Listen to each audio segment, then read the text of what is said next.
Morning, everybody. Good Morning. morning. How are you? Good. We are public, technically, aren't we, Saskia? I should probably acknowledge that. I don't know. Do we live stream this? We do, yeah. We do. Okay. Oh, well, welcome everybody. Got you. Look, we're a smaller crowd, and I got found out, didn't I? Tamar, I had a clash, so I'm very grateful for folk being able to change it. And to be here today, it's really superb, and I'm conscious that probably as a result, we have a couple of apologies from Sally and Sarah. I'm very grateful we've been able to get today, but it is important to see it through. These things have happened. We've got some really good stuff there around risk. That's tremendous. So we'll have a good discussion today. I'm very keen we finish by 1 at the latest. If not stated before, I'm dealing with the ACT and the health system, and unfortunately, I'm going to try and find an appointment this afternoon in Queenstown. Righty. So welcome. It's great to have you here. Let's just deal with those apologies up front. So Sally and Sarah, they're the obvious ones. Thank you. Thank you. You've got 2 there. I'll be easy, isn't it? You can work out what's fun. I'll let you allocate it as we go through. I'll put the motion. All those in favour, please say aye. Those against, it's carried. Thank you. Any matters coming up on that you need to note your interests? Oh no, we've got the sorry, look at that. I'm already trying to jump across things. Prior minutes, which were I think 3 October. Is that right? They were. I'll move from the chair that you take them as true and correct. Thank you, Tamer. Is there anything in them, guys, that look like needed correction or alteration or change? And love it to me. I'll get the motion. All those in favour, please say aye. Those against, carried. Now I can do declarations of interest. Any matters on here that affect you guys? Don't think it affected me. No? Good. Right. The register set here. Yes, apologies from both Alex and Dylan for this item. I have got some speaking notes here from Alex. First of all, she'd like to wish the committee a very Merry Christmas as we all do. Okay, so in regard to the paper, the main thing, obviously the paper is red, is there has been some changes to the way that Three Waters has been calculated. So there's some detail in the report.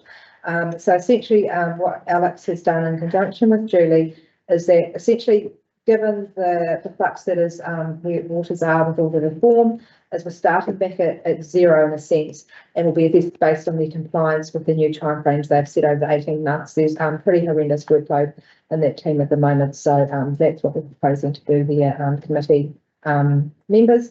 You'll note the mandatory documents registered as due at this meeting, but it's been delayed due to the significance and engagement policy review, which is next paper up. So that mandatory documents registered with the next agenda.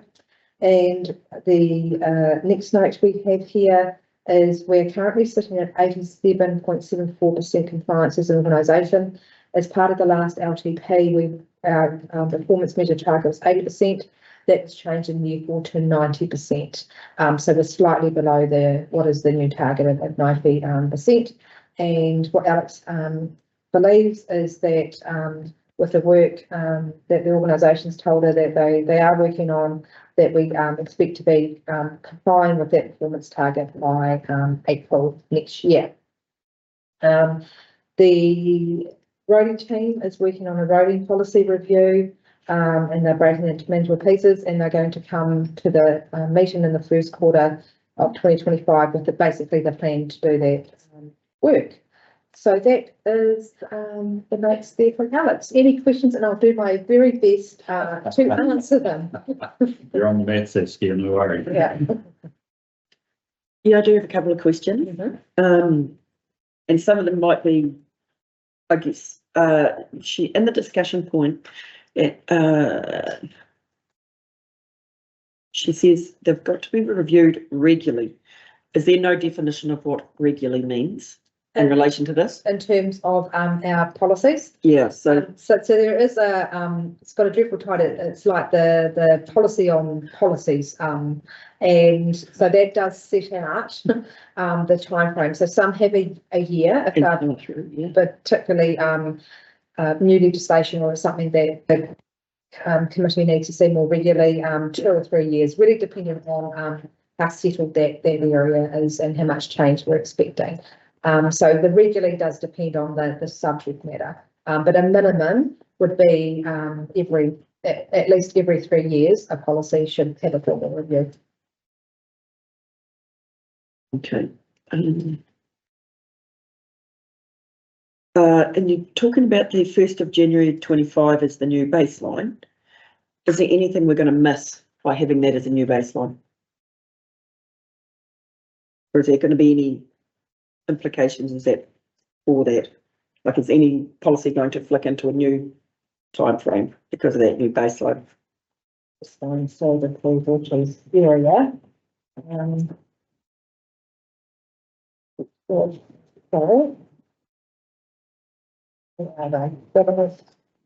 Taking this percentage that we're talking about is part of our annual plan, long-term plan measure, is it? Yeah, the, sorry, well, there's so many pages. It's been a while since I've had to deal with this.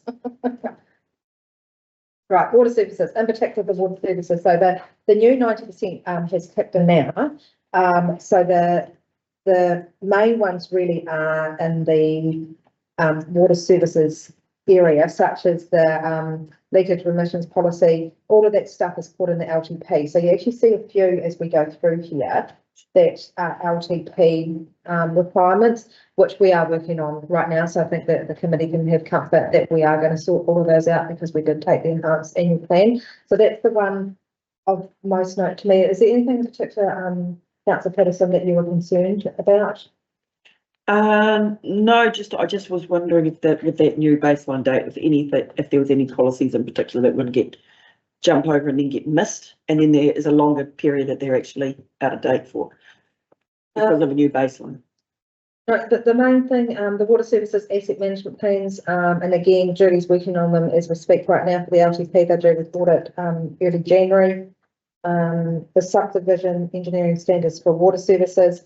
That one there's still advice coming out, and I know Lee, the new staff member, is going to be assisting with that. You can speak. Yeah, absolutely. So we've got Miles who's joined us, who's going to be doing that piece of work with reviewing the 4404. I guess to speak for Julie in relation to the water. So with the third piece of the legislation that came up the other day, and that's linking into the National Environmental Standard for the NEDs, and it's quite specific in relation to what that looks like. And so in the new year, Julie and I have sort of made a tentative date after the 20th when she gets back to look at, okay, what does that piece of legislation look like in relation to 4404, and whereby we can find an alignment basically. Because it's quite a lot of work for the Three Waters as to what they're going to have to do and those national environmental standards moving forward. And it's quite specific for the NO team. And probably the last thing I'd say, Councillor, is that in the register, there are quite a few waters policies that were out of date. This date doesn't affect a change, and because you can see like the supply bylaw was 2008 that was due, but because the legislation has changed so much, it's more about a reset with Three Waters and what the organisation actually needs, and especially preparing it for what will be the future of water. So it might be when, and unfortunately Julie can't make today either, she'll be able to speak much more confidently than I can about this area, is that some of the stuff we can make do if we are transitioning to a CCI. Yeah, but we can get Alex and Julie here at the next meeting to more fully explain it. Okay, thank you. Because that would interest me. I mean, if the water service plans are out of date, right? Yeah. And it just interests me what it is to not have an up-to-date water service plan. Okay. Even in the current environment of change. Havelock North had no water service, actually had a draft water service plan, but had not been approved by either the council or indeed the medical officer of health.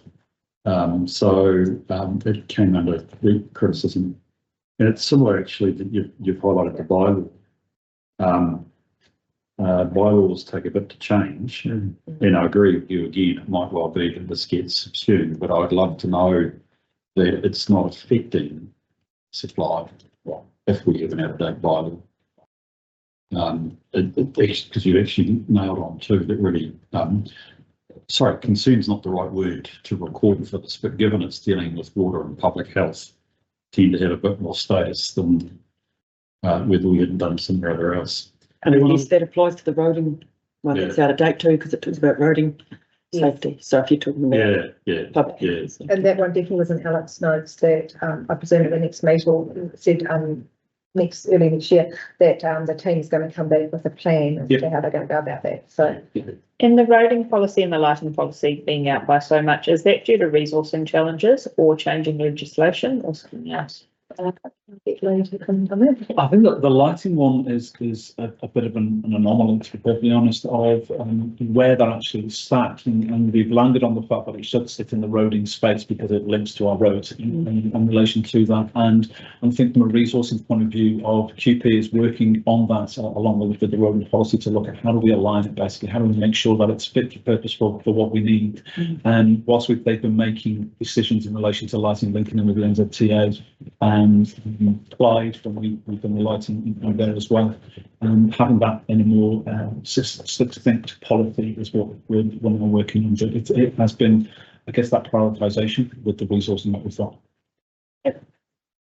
Zesky, just to note, I was interested in there being an out-of-date health and safety and wellbeing management framework. Perhaps when we come to the health and safety report, we could have a comment around that. It's not mentioned in the health and safety report that I could see. And again, just by mere dint of being out of date doesn't to say, hey, we don't have one, or that it's not effective. But obviously it should say we want to review it. And given our statutory responsibilities as duty holders, if our framework is out of date, it just doesn't bode well if something bad was there. Yep. In my view. Yep, Louise can answer that. Okay. The paper. Great.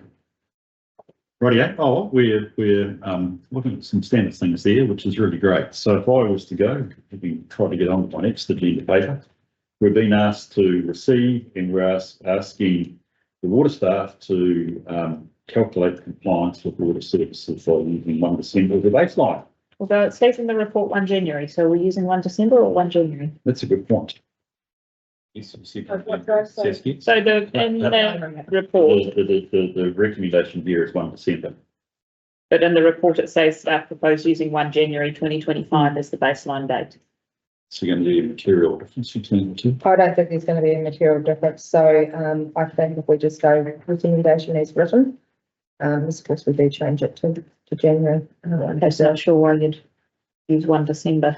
Yeah, the Seems, weird date. Yes, we change that to 1 January I don't think it's going to 2025. be a lot of problem. It's consistent with the start presentation. So let's just amend that now to 1 January. Assess compliance. I'll move that to second. Yep. Thanks, Tamer. All those in favour, please say aye. Aye. Those against, it's carried. Thank you. And thank you for that, and thank you to Alex. It's always important that we look at, we've got our thinking lined up. Here's another one. Significance and engagement policy review. Here's a beauty. This is with the current LTP, eh? Yes, and so Paula is in the room, and I don't know, Paula, do you want to present that, or do you want me to read out the notes? You're welcome to come to the table. Yeah, come to the table. Right, you're at the start, sorry. Paula will actually be able to answer more questions on this one than I will be, so. Yeah, Paula, I'm Bruce. I don't know whether we have a always have to apologise first. To be honest with you, Paula. I'll get some notes, Alex. So staff are seeking feedback from the committee on the proposed draft, and you'll know from the LTP paper, this is really the first policy that is ready for review. The review was undertaken with input from across the organisation. The review recommended substantial changes to the existing approach to bring the policy into alignment with current practices. Although the current version of the significance and engagement policy has a relatively high bar for triggering consultation, in practice this council tends to consider consultation a much lower level of significance. Key changes include that a lot more detail and practical examples have been included to make it more user friendly. This includes Expansion from 3 steps to 4, recognising the need to include reporting on the outcome of any engagement.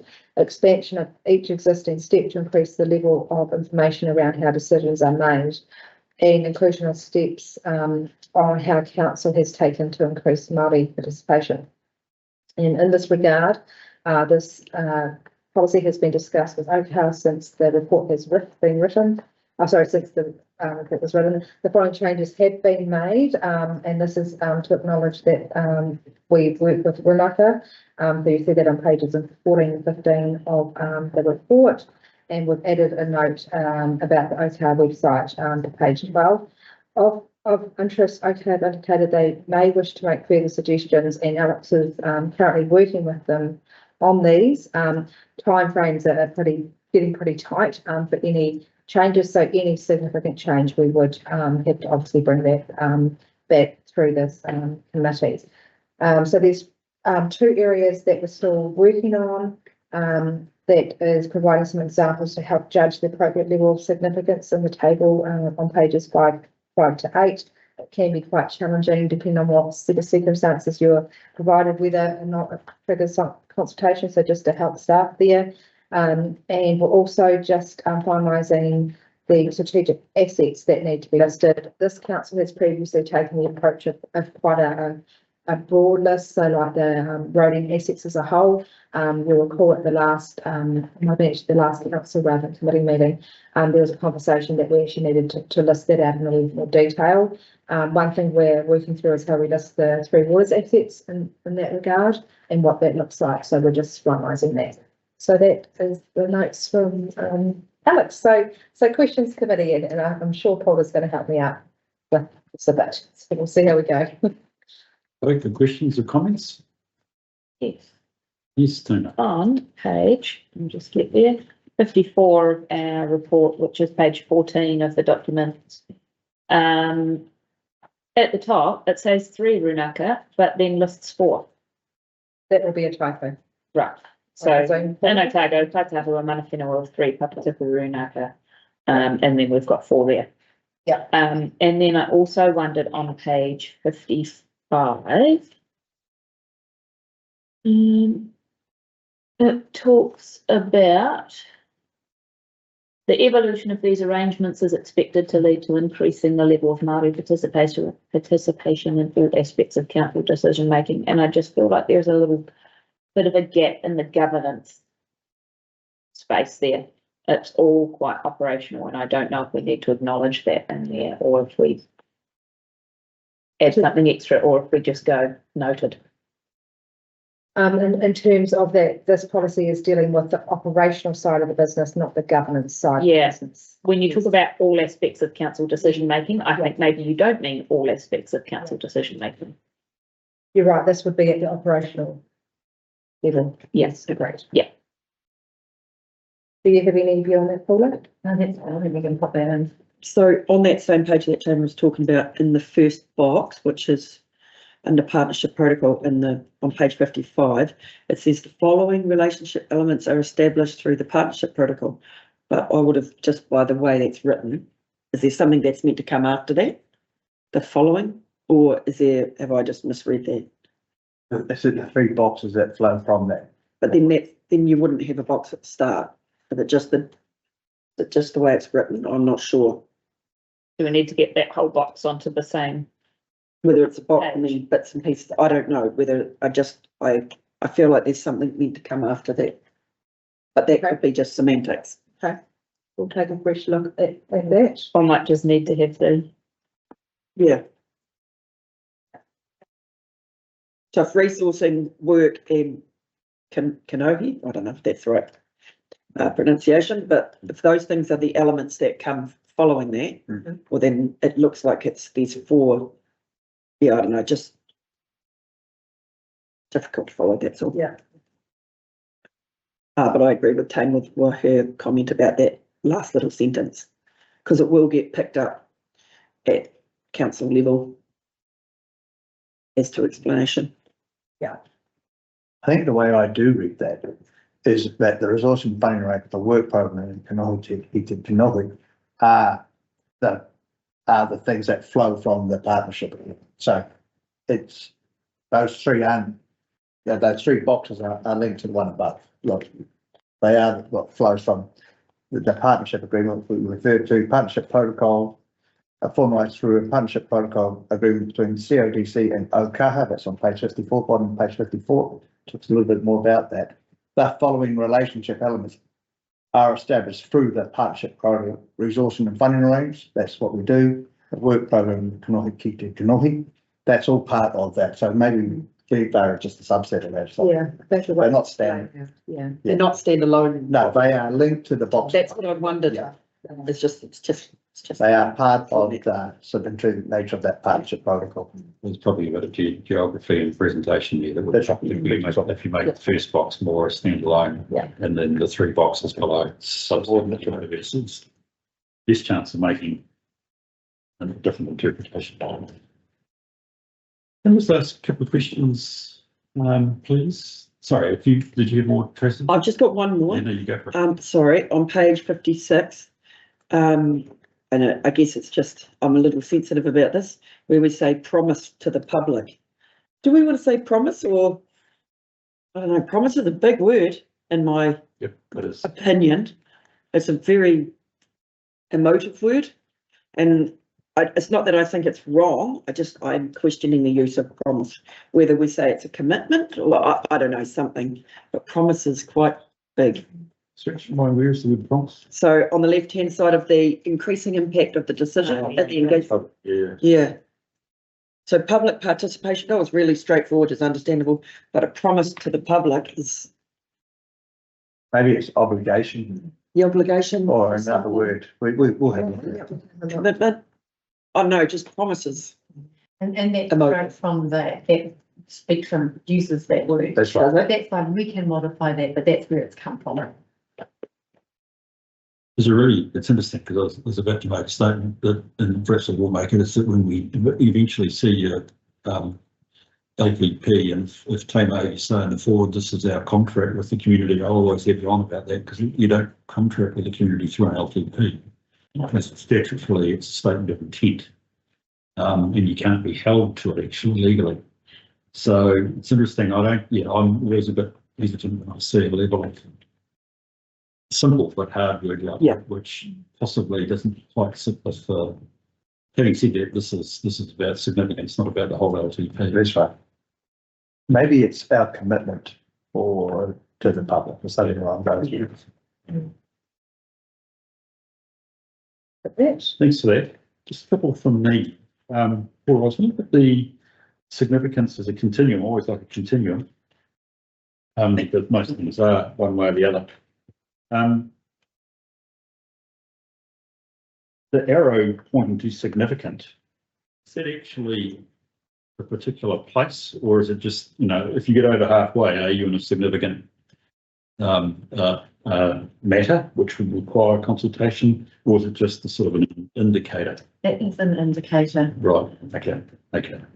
Because actually, it's still a matter, I think it's important to know, it's still a matter of judgment as to when the significance threshold is actually crossed, right? We don't have anywhere here where it comes to sort of 50% all of a sudden being, No, that's right. you know what I mean? It is entirely a judgment process.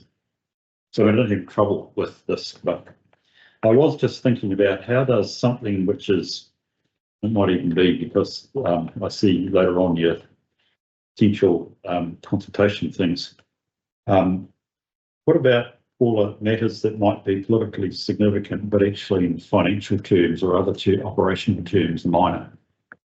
How do we deal with this under this sort of thing? Because they're the sorts of things that you may well end up having to go to consultation over. And hopefully they'll be called under other things, so these are significant. The answer is sufficient as far as that's concerned, your mind? Good. Okay. They work as a matrix, so you sort of go through and I guess like the colour shades darker as you kind of go, maybe. So you might have it under community impact or something like that. If it's got it's highly sensitive, but it's minor matter. Hey, can I just ask a couple of questions? Are your service centres strategic?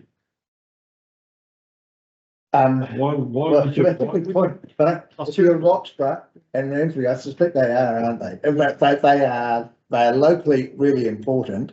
Are they technically strategic? I guess that's why we have to work our way through that significance and engagement to determine what is a strategic asset. Well, you got to stay here what it is. I don't see all I'm doing, I'm just, Oh, no, that's right. I'm just being the consultant from London, It's- saying it's the promise of the service and the availability Yeah. that is strategic, not the building. Mm. Why tie yourself to the building? Yeah. Well, Because if you want to, very if you want interesting to change Well, it, if you especially want if we're going to change potentially the building in Ranford. I know, but actually, in some ways, and I think the debate on Wednesday will show, in some cases, the buildings are. yeah, I'm just being the devil's advocate here. Stop smiling, Paul. Well, I'm wanting to reflect here is the problem. I always look at this from the problem. What happens when you suddenly want to deal with it? Because if you want to deal with it, all of a sudden you've got to go to consultation. That's right. And so I just would like to replace that. To be honest, in the same way, I say, why are the airports strategic? Are they? Are they really? Do we own the racecourse, by the way, Crom? I see we split the Cromwell racecourses. Yes, yes. We do. It's a reserve. It's not, oh, okay, yeah. Is it strategic? So this list looks very different to the previous list we have. Yeah.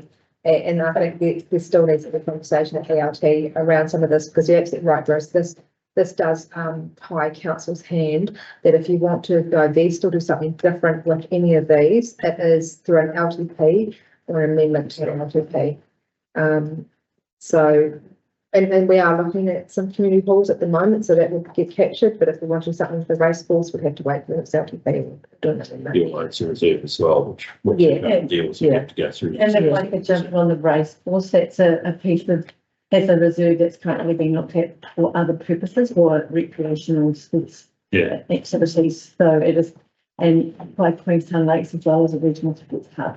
So I guess it lifts its elevation from a race course to a reserve area that can be used for multiple activities. And back on the service centre question, I guess it's on that why, and maybe we're on an evolution from a historic to a now. Yeah. With when this district was amalgamated, it was really important to have presence in those four. no, I get, yes, I get. So Yeah. that would be the strategic piece for that linkage, but maybe that time has passed now. Yeah, I think what I'm trying to reflect there, Paula, is the linkage through the presence is strategic, not the building. I mean, you know, if you got tired of this building and you found a better building somewhere else, you'd go somewhere else, wouldn't you? Why would you commit yourself to this building? Better asbestos in it. You walk away. No, that's right. I don't think it's not, you know. Yeah. When this policy goes to council for consideration under the LTP, it will certainly be, because by most councils, it would be far too detailed. Yeah. But I think because the intrinsic nature of the 4 wards, and some of these things were within the ward's purview, now they've been brought back to council. I think they're just in that sort of crossover. I would have thought, you know, I mean, you could have generalised up your water and wastewater. Network systems, infrastructure systems, I mean, you're not going to split them out anyway. So you make it generic, you're saying? Yeah. Right, whereas you are quite specific, it's a long list. But, you know, it may be relevant. I call like this. And obviously parks and property got to come back with some stuff as well. I mean, all I'm doing is as I'm saying, all I'm knowing, incompleteness. We don't have any investments. We don't own shares, anything, do we? They're the classic ones where I've got caught out by strategic risk registers. So strategic asset registers. Okay, brilliant. So what does that leave us with the recommendation, guys? It says we recommend. Do we need to add a suitable amendment? Yes. I think it'd be wise, because we want to have you've got to finalise off the strategic asset register. We've had some changes through the Māori policy. Perhaps we get around a few other bits and pieces. So can we do it on that basis that we receive? We recommend subject to suggested amendments.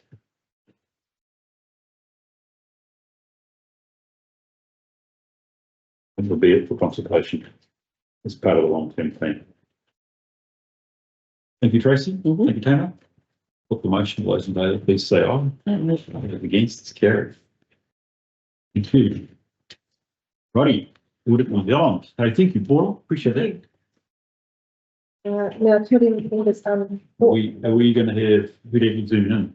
now unfortunately, Sorry, Hudaki's terrible, isn't it? Sorry, isn't it terrible? It's Chantel, gonna. I did email this morning. Unfortunately, she's got unwell family, so she can't teams in today. So this is going to be, I think, a relatively quick paper. So the I external. wonder if I could just jump in there. Yep. Look, I probably almost personalised that. Well, I didn't realise she wasn't going to be here, but I spoke to her last week because you know where it was, folks. Given we changed it all the week before, and I know she was keen. I think she was actually going to be here. So she clearly was keen to. She knows she needs to meet us face to face, so she'll be keen to do that soon. External audit program. As you're aware, we have our legislative department there. You do see in Appendix 1 where we are on all of our outstanding recommendations there. So probably the key thing for me to raise today, we are getting very close on that system password settings, and in fact, I think after we hear from Nathan later on in the meeting, at the next meeting, we'll be able to close that one out. We do have some of the recommendations from 2023 management report that I am confident that we will have sorted as part of the next annual report. So that is performance reporting controls. We'll see that right at the top there. So that, you'll recall, was where we accidentally brought in some performance measures from the old LTP and caused quite a bit of confusion. We double checked and triple checked them this time. So I'm hoping that when we get our management report for the current audit, that one will be closed off. And the water connections report, we have worked with Julie and her team to sort out the date there. So I'm hoping that soon we'll be able to cross off the top two. And Paul can speak to the next one. The variances between the fixed asset register and financial statements is still an ongoing piece of work. We have had some challenges with resourcing in the finance team, just with the LTP and what have you, but that is on the work program. So they're probably the key things to just note where we're tracking on some of those. The other thing, just to let the committee know, we have met with David Seep. He's a partner at Deloitte for the internal audit work program. You'll recall that did school just with other priorities, unfortunately. So Paul and myself are feeling very comfortable about how they're going to go about redoing the internal work program. So what will happen in the new year, including the chair, will have an interview with Deloitte, and they'll take our new strategic risk register and work through with ELT as well. That will be able to be interviewed just to refresh it and make sure it is fit for purpose, with the intention that would be adopted by the June meeting of this committee, so that we start the internal audit program post LTP adoption. Any questions? Saskia? No, you answered both my questions, thank you. Hey. My joke, should I go? Can I just check here about performance measures?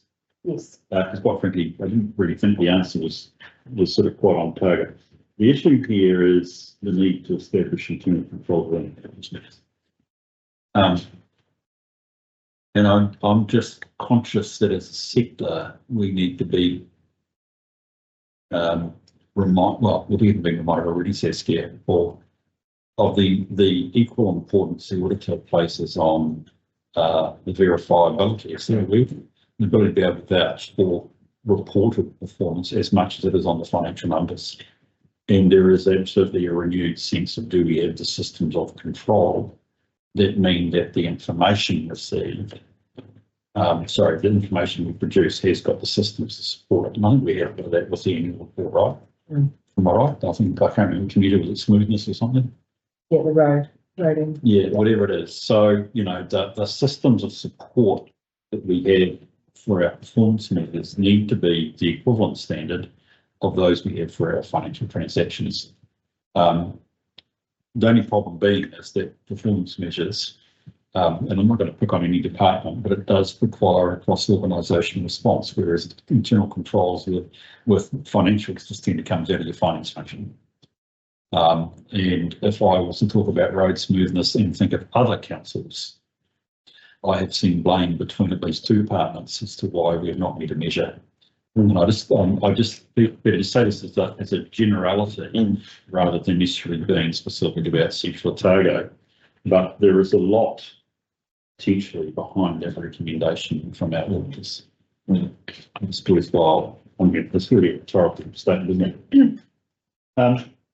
I was just listening to the water connections report, and it says it's currently broken down. If I picked that one up correctly, is that right?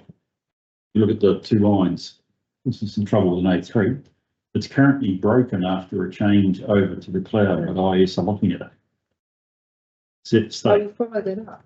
It'll be fixed prior to audit. So I wonder when we actually did that. Do you know anything more about that one, Paul? No, sorry. Was that not the one that you just said was due to be closed off? Yeah, I'm pretty sure it was sort of that. Sorry, we might have a timing issue with when that information was put in. I'm saying it's been Yeah. closed anyway, but like, so, Yeah. let's not get too worried more about that. And you're right, I'd noticed the one about the, authentication password setting, blah, blah, blah, and I suspect Nathan's got good news on that when we get to that, so they were the big ones for me. Okay, you've had your two questions answered, Pamela. Brilliant. In that case, let's go to the recommendation. Sorry, and the Deloitte letter. I'm very comfortable. It's going to cost us 12 grand. This is to build a plan. We don't get anything for free. And that's not the pricing in the Deloitte, by the way, but you'll see that coming through later when you suddenly start to find what it costs. We need internal work here, as all councils do. So I think this is probably, to me, this is the best way to do it. I'm not going to put a personal vouch safe in for David, but I do rate him, and his work has been accepted elsewhere. We use him elsewhere, to be honest. In the South Island, I think it would be well worth investing this money with him. So look, I'm very comfortable that we get David and his team in to deal with that, to get something that is relevant for us. In case I better move, then I'll be received. Thank you, Tracy. I'll put the motion. All those in favour, please say aye. Those against, it's carried. By the way, who reads the master terms of business or the audit letter, by the way? You. I'm sure you do, Greg. No, I haven't. No, I'm been up front. I haven't. Can I be up front as chair? I would if you wanted me to, but I presume you guys have a glance at it. Yeah. Oh, yeah. And I'm just feeling pretty comfortable, pretty Good, stuff. that's right. You've got a budget song here for me. Yeah. No, that's good. Okay, let's move on to the long-term plan, please. And apologies, though, you can stick with the sound of my voice, another one from me. So the long-term plan, so unfortunately, we're not quite in the position we were hoping to be with the committee and bringing draft policies and strategies to you at this meeting. So what has been the cause of that is really the district-isation conversation, which, given the enhanced annual plan, we couldn't go out and do the special consultative procedure until after we'd done that, which meant a final decision with council in September. Which then, after we got that decision and then we knew how we were going to approach our community boards, we didn't start the conversation with our community boards until October. So essentially it's all pushed it out. And typically we would be drafting the consultation document as we speak. We're still waiting for some pretty key decisions from council on Wednesday. So I put a paper up for the Wednesday meeting, sort of seeking council direction on what is now 11 items, whether they want to go out and consult, and if they do, what the preferred option should be. So that's left us, unfortunately, a wee bit behind where ideally we'd like to be. So what that might result in is needing to circulate the policies to this committee at a cycle. So our next meeting isn't until February the 14th, and we will be going with the consultation up to audit. So I guess one thing I do have a question for this committee is we'll circulate those as soon as they are ready. Would the committee like to have a special meeting to provide us feedback on those. For the, which will be a whole raft of things like the infrastructure strategy, the finance strategy, revenue and financing policy and the like. Now, look, Mike, I'm the one difference between that and what you spoke to see. Personally, I think it would be good. But that maybe you just need to email them to me and I'll provide comment. But I would be, I mean, when would you be thinking of the extraordinary meeting would even do by way as a? That would, I think, be end of January would be where we'd be at. So the 29th of January is the council meeting where we're going to ask the council to approve the consultation document to be audited in February. We are on target for that. So that's the paper that does go up to council. But what sits behind all of that work and that audit, obviously audit our consultation document against, is all the rest of the stuff that council sees as it's polished, but audit does get to see that. So it would be quite good to have the committee's eyes over that towards the end of January. Do you think that's feasible, Paul? Given the pressure of how much time would you need? I mean, how much, you know, the 29th is going to be clearly going to drop dead date. How hard it's going to be, you know, logically we would do it.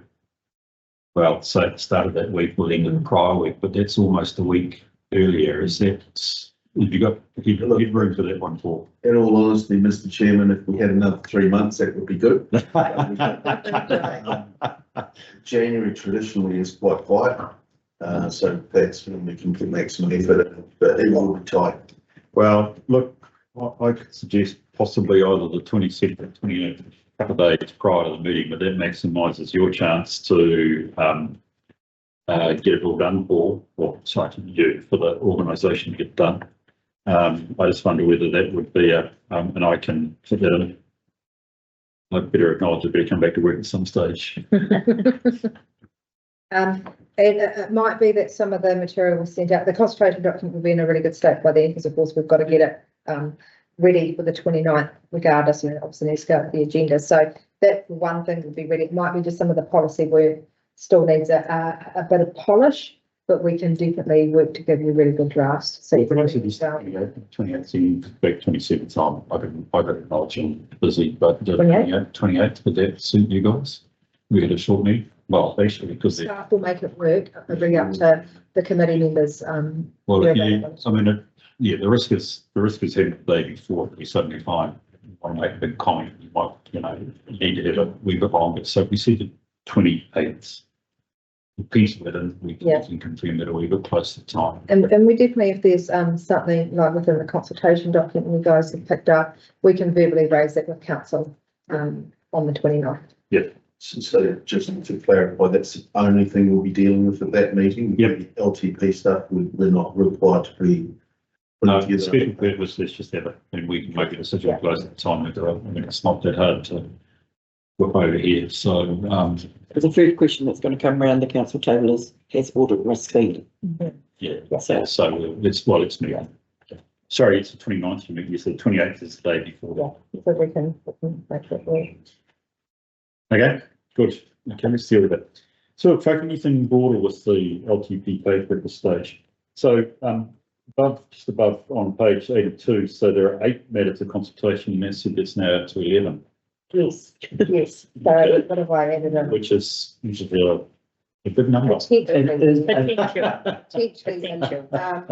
At the moment, in all rounds, actually, rates and the consultation. Yeah. Those two from Cromwell. The two from Cromwell. Yeah. And there must be another one. Man, I'm sorry to be honest, from the sort of the informal comments you guys gave me before the meeting, this is community boards. One that their items put into it. 750K, Rick. 2 items added on the last community board meeting. For council recommendation. It's almost been back to your significance and engagement policy, doesn't it? There's a, you know, and even goes back to that phrase, almost a promise to the community. Is this something you have to do? Seems like a lot. And when we looked at, I know Paul since left the room, but when we look at some of these items, while they might not be huge money items, there will be a lot of interest in the community, like closing the outdoor pool in Alexandra. That would be one, even though 250,000 spread across the ratepayer unit, you might not look at, oh, that's not big. but the public interest in that pool and having a say on it. So it is quite a meaty paper that's gone up for council to consider exactly what they want to go Oh, sorry. on Wednesday. Yeah, and definitely there's a lot in there, and potential for a lot of it to be lost. So hopefully, council will work their way through that on Wednesday. You saw me came, your consultation document also always a political document. Exceptional. You see, it's just no pressure. It's an opportunity for absolutely everybody in our district to have an interest in an item that's up for consultation, and no doubt our consultation levels will be astronomical. Everyone will be having their say. 13,000 submissions. Remember the last one that's there, so 2 from Cromwell, which were grants, and the final one is we are seeking clarity from council as to whether or not they want to discuss the level of museum funding with our community, or it's just going to be status quo and it doesn't need to go in a consultation document. So that's the 11 for discussion at Wednesday. So Saskia, this is I presume the council report that's stated on that little, that's got meant to be the 29th, not the 28th. On a little, sorry, I was in here updating this without my EA, so it's probably got lots of errors in it. Yeah, just we are here today at audit and risk, and then we go to the 29th, not the 28th. Oh, yes, It yes. is correct, isn't it? And you might not do Let's go for that. And then add. Or the risk committee as well. Yeah. Add a box. Make it look. Oh, geez. Yeah. I'm program manager away at the moment, so here I was trying to. You've Right, with that, successfully moved the little B. Yeah, the B looks Wow. fantastic. Oh, thank you, thank you. Everyone likes Who to. did that? I did that all by myself. So Saskia, if I sort of, I mean, we're talking here about, things are often always tight. But one of the roles of the committee is just to be open to what are the risks, what are the uncertainties around, if I can call it that, getting this LTP through. I don't mean decision making for some of the community, but I probably mean as much our process and people availability, decision making availability, etc. How are we going with that from a project perspective? Yeah, there's definitely I think a staffing risk. So myself and Paula were working part of the Christmas break for that reason given essentially everything needs done by the end of January. So no point waiting to the 5th of January or whenever we're back to kick it off and be what's the days. Peter and Tamer are making themselves available over the break to sort of look at sort of initial drafts of the consultation document. And I think how we're really mitigating that risk, it is the senior staff rather than more junior staff that will be bearing the brunt of that. So a designer, for example, we've said do not come back early and you just have your break as planned and come back. But I think we're okay because we know we need to do it. I think it'll be a bit of bigger risk if we're going, oh thank goodness it's Christmas time. Right, we'll deal with LTP 5th of Jan, 6th of Jan when we're back, and all of a sudden going holy moly, we've only got a few weeks to get this sort of audit risk. But yeah, it definitely is with every LTP, it's tight.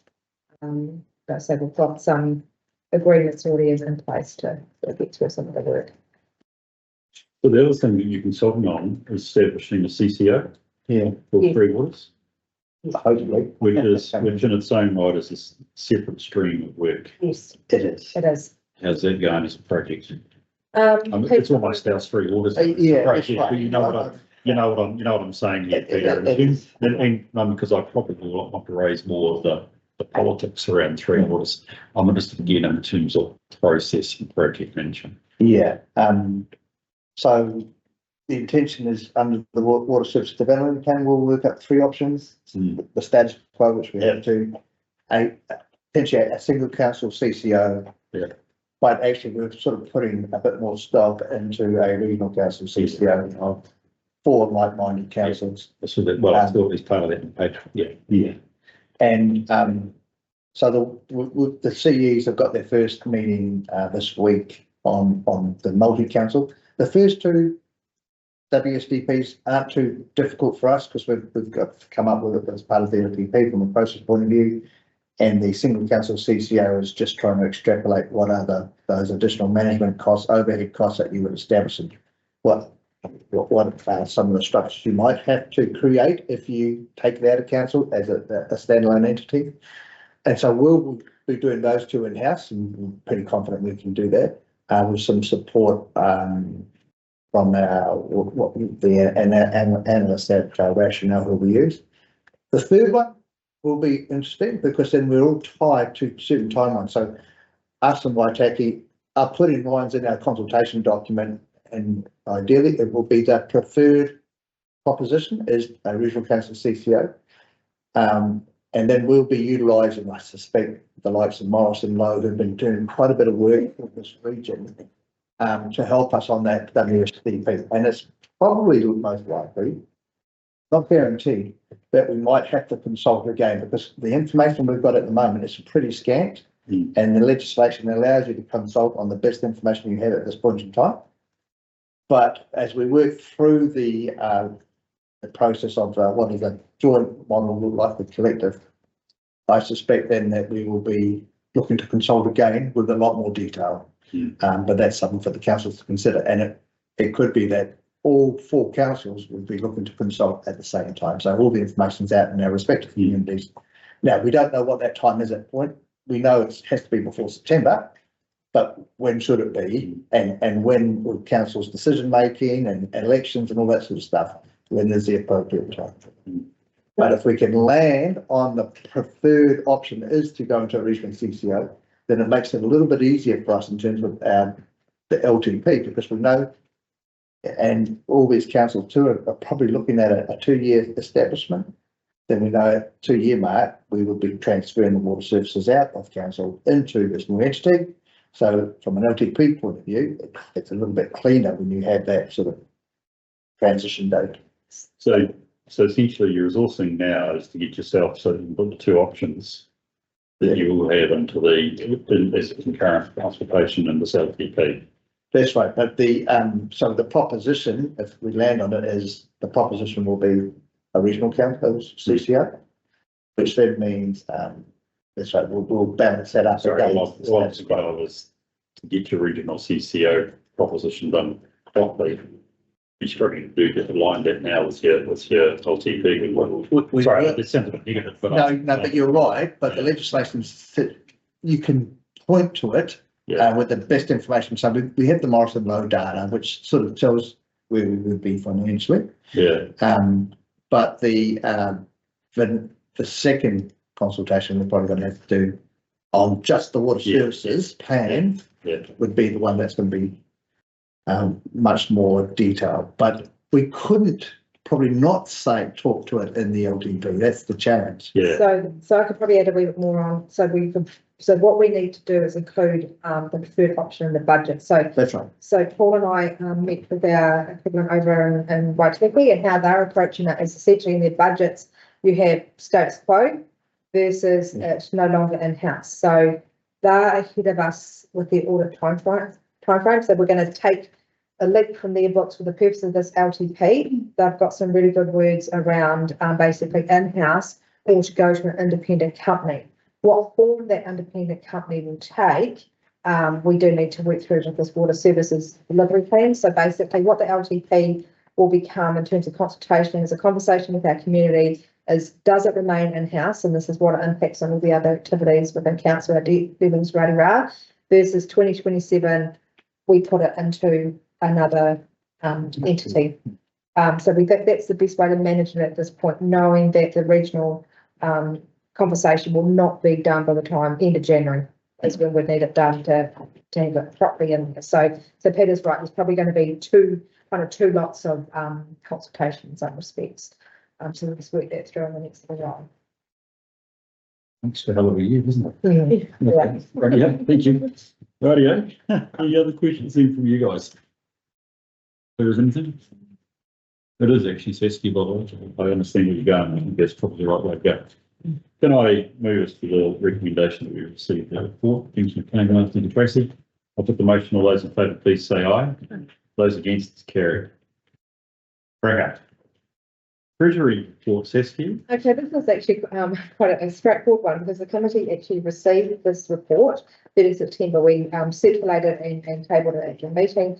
So really this is to formally have it as part of the papers. Miles O'Connor did 14 parts and presented on this at the last meeting. So essentially you now formally have it in front of you. The next report will be due for 31 December. So we'll have that up for the next audit and risk committee meeting. And probably the other thing just in the world of Treasury to update you with is that Paul and I have been working with Fitch in terms of our credit rating. So we've got another meeting on Thursday post the decision. They're really wanting to see where council is going to go with Three Waters. So we'll get a bit of a steer on Wednesday. So we're going to meet again with Fitch on Thursday. And they just need a wee bit more information from us. We were hoping to get that sort of this side of Christmas. So it's January now. We are looking through that. This is our first Fitch rating, right? Okay. Yep, so we saw this from Miles last time around, so as you say, it's just been on the record. Yes. Thank you, Tamar. Thank you, Tracy. For the motion, all those in favour, please say aye. Those against, it's carried. Thank you. On a 1 mile liner insurance. Well, actually, good news in the world of insurance for this committee this time. It's been the first time I've not had to take it up to council to get approval for more money. So that's probably the key thing to note. Things have settled down, and we did drop our material damages down. So that's due to the separate insurance with Cromwell Hall.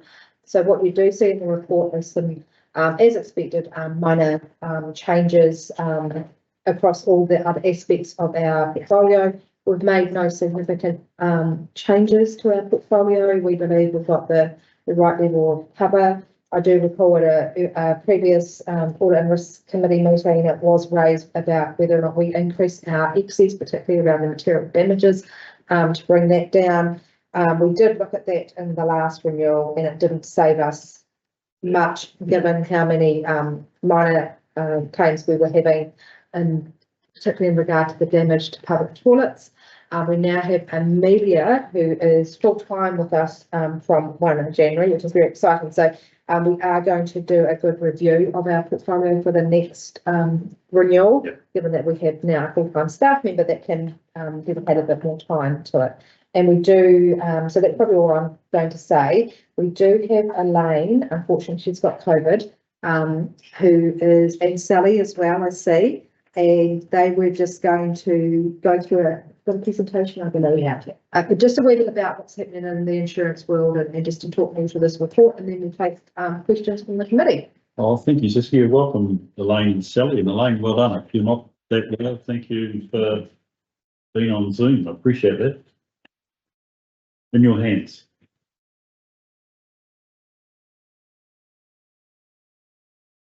We can't hear you, Elaine.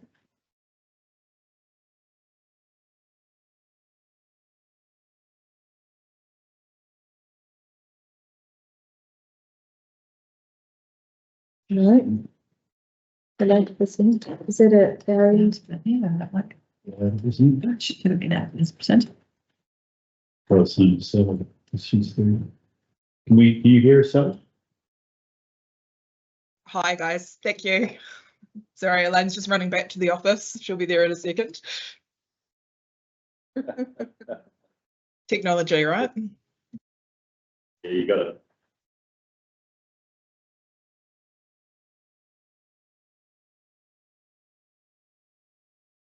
You should.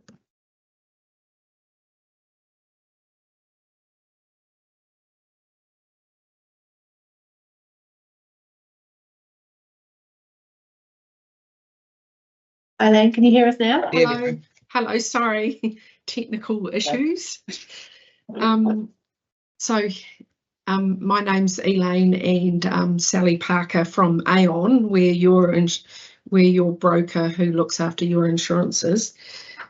Sally's just new in her role as the relationship manager for the South Island, for our South Island councils. So we've got a bit of a presentation here for you.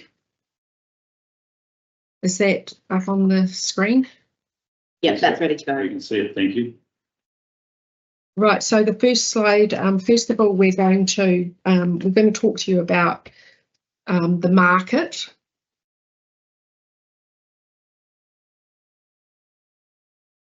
So there's us, and we're going to talk to you about the market and the renewal outcomes. This next slide is a busy slide which indicates the worldwide losses that we're having in the catastrophic loss area, and it's indicating the what we're looking at, the affordability of insurance for risks in the nat cat exposure locations is still a top talking point. So Sally, would you like to have a talk about that? Basically, it's just showing you where all those nat cats over the first sort of 6 months, and just basically the values that we're seeing. It's quietened down a little bit in the last 6 months, which is great because now we're seeing rates being reflective out of London, especially reducing, which you've obviously seen going into the renewal. So that's great. So just basically an overview on what's happened. It's a pretty grim reading, but things are looking a bit brighter.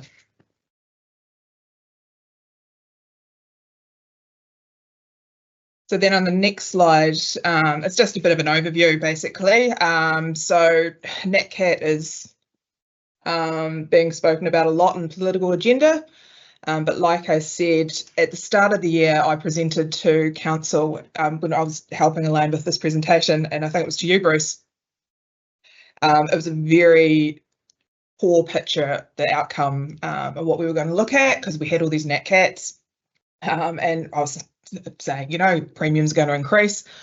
What's now happened is that's turned around, which is really great, and we're starting to see that soft market come through. We've still got issues coming out of the economic losses from Hawke's Bay and the Auckland floods, but things are starting to look a lot better. We've got definitely a lot more capacity coming out of London and also coming out of Singapore, and seeing some movement in the local market as well.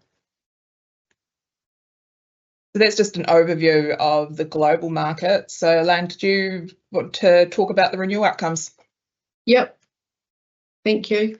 So this is a summary of the renewal outcome, the sort of the sums insured and figures. In particular, the main points are material damage cover, the motor cover and the liability cover. So first of all, I'll talk about the material damage. Next slide, please. So what we were able to achieve for the material damage renewal was rates as expiring. So as Sally was talking about, the softening market came in at the right time for when we were negotiating the council's renewal. Initially, they came in at an increased rate, which is what we were seeing, but we were able to negotiate that rate to as expiring, except for the Cromwell pool due to the EPS panelling. This came out when the insurer will come in and do surveys of certain buildings. They came in and did a survey of this building and established that there was EPS in the ceiling. So they put that rate up. So that's a step up rate, and that's already been included in this year's renewal. There was no changes in deductibles, and as Saskia was talking about, we have in the past given an increased premium for a higher deductible, but because of smaller losses, it hasn't made sense to actually increase that deductible for not much of a reduction in the premium. This is excluding the pool, which has got a higher rate. There has essentially been no change in policy terms or conditions, but there were a few points that the insurer was looking at. There was hot works warranty, so the insurer has applied their hot works warranty, which they want applied for any work any projects that are done by the council, and we've already got that bedded in with your team. There is also, it came out of it that Omakau Hall was unoccupied. I'm sure there's quite a few unoccupied buildings, but this one came about because there was a claim on this building of flood damage. So the insurer has imposed the unoccupied building warranty, which is pretty much just making sure that someone's checking that building, power's off, water's off, that sort of thing. And that has been implemented and going well. Out of the another thing out of the insurer survey, it was noted that this EPS panelling in the Cromwell Pool needs fixing, and they've imposed a warranty on that, which we're working through with council. Once it's been fixed, it's a higher excess. Once it's been fixed, that higher excess will be taken off.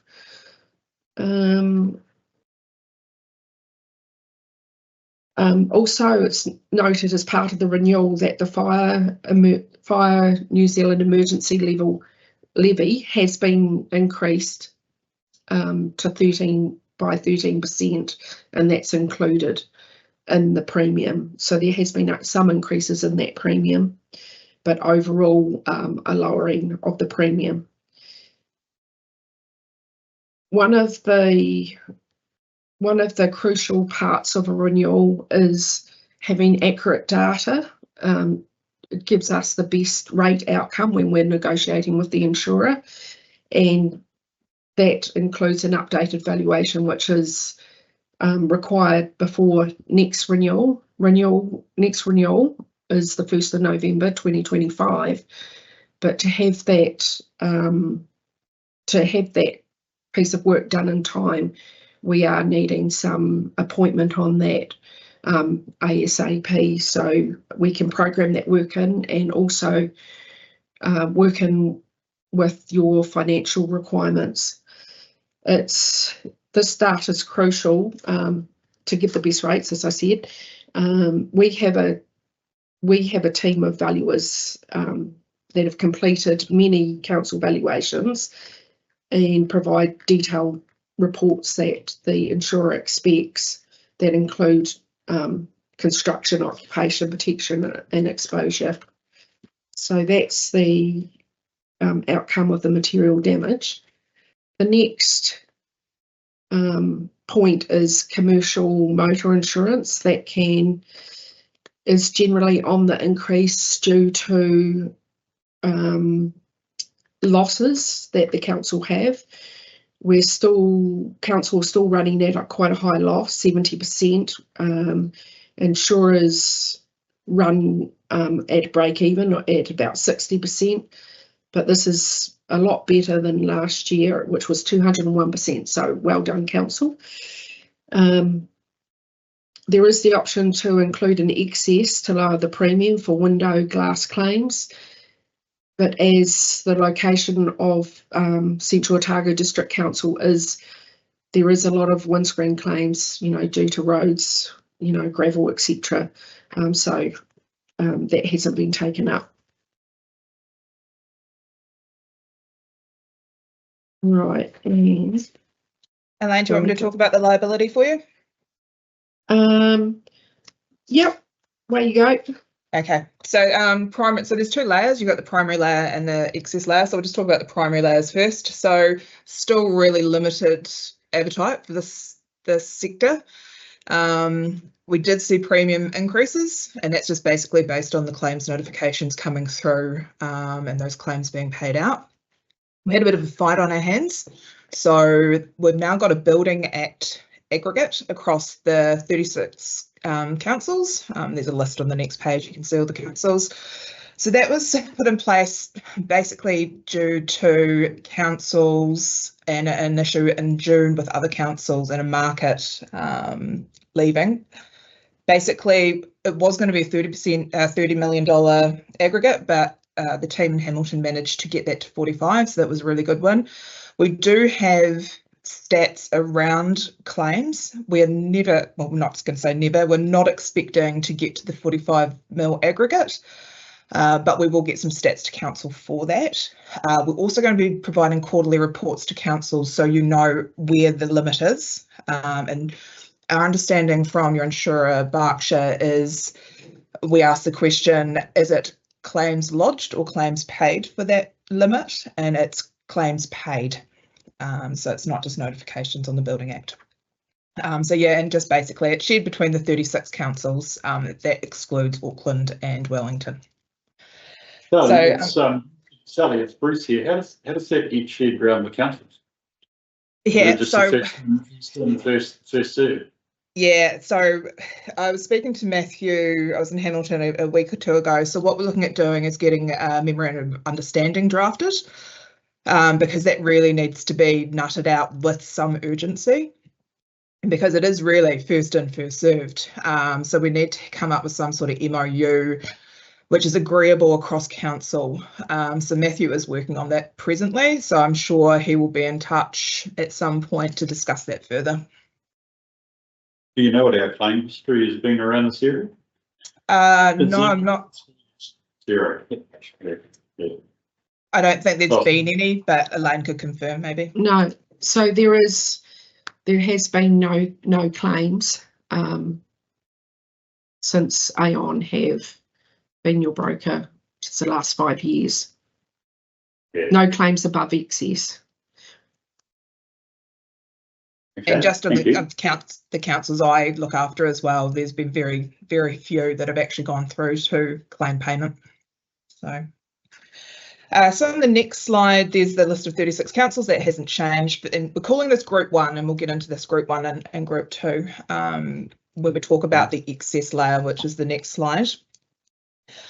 So this has been the most distressed market. It's been a very interesting renewal. So for those that don't know, 30 June, unfortunately, our competitors lost their London market, which meant that there was a whole lot of councils that could not seek liability insurance with very limited time to arrange it. So Aon was able to find an alternative for 19 councils, which is really good. It was a good outcome for Aon and for council. I just want to just say that those 19 councils are not included within your excess layer. So they have been given, and we have sought a separate layer for them. So they're not included in this. So even though we've got the 19 coming in, nothing changes for the councils, the 36 councils, which are in this excess layer. The reason why we're so successful is, once again, Aon went and presented to London. So came out of London, they're a little bit frightened, just based on the claims that they'd seen previously. But we were able to get some new markets out of Singapore, Australia, and the New Zealand market, which kind of, no one's been playing in this market in New Zealand for some time. So that was actually a really good outcome. So that just shows how the market has changed. There was an increase in premium, as there is in the liability space. Unfortunately, we're not as good as Elaine in the material damage space, and that went up by 20%. And Elaine, if you want to discuss the other covers. Yep. Thank you. So council has a full portfolio of insurance covers, and outcomes for those were very good, as you can see on that slide.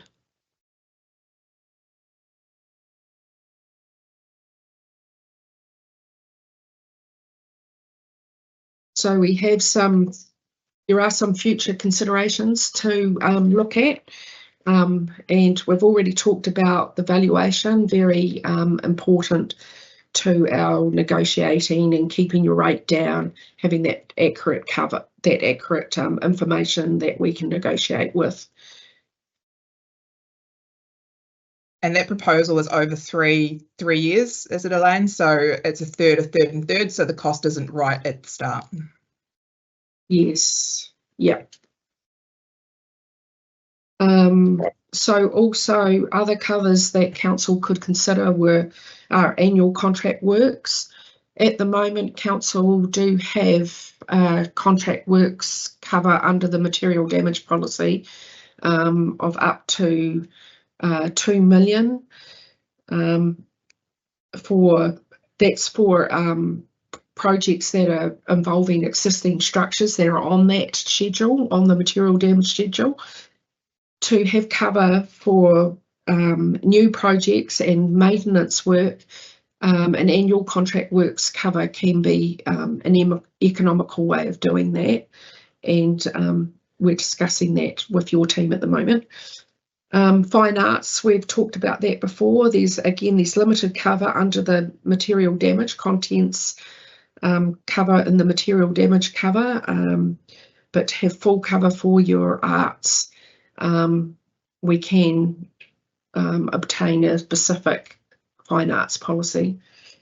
Currently, the council don't insure their underground infrastructure, so that's their underground assets.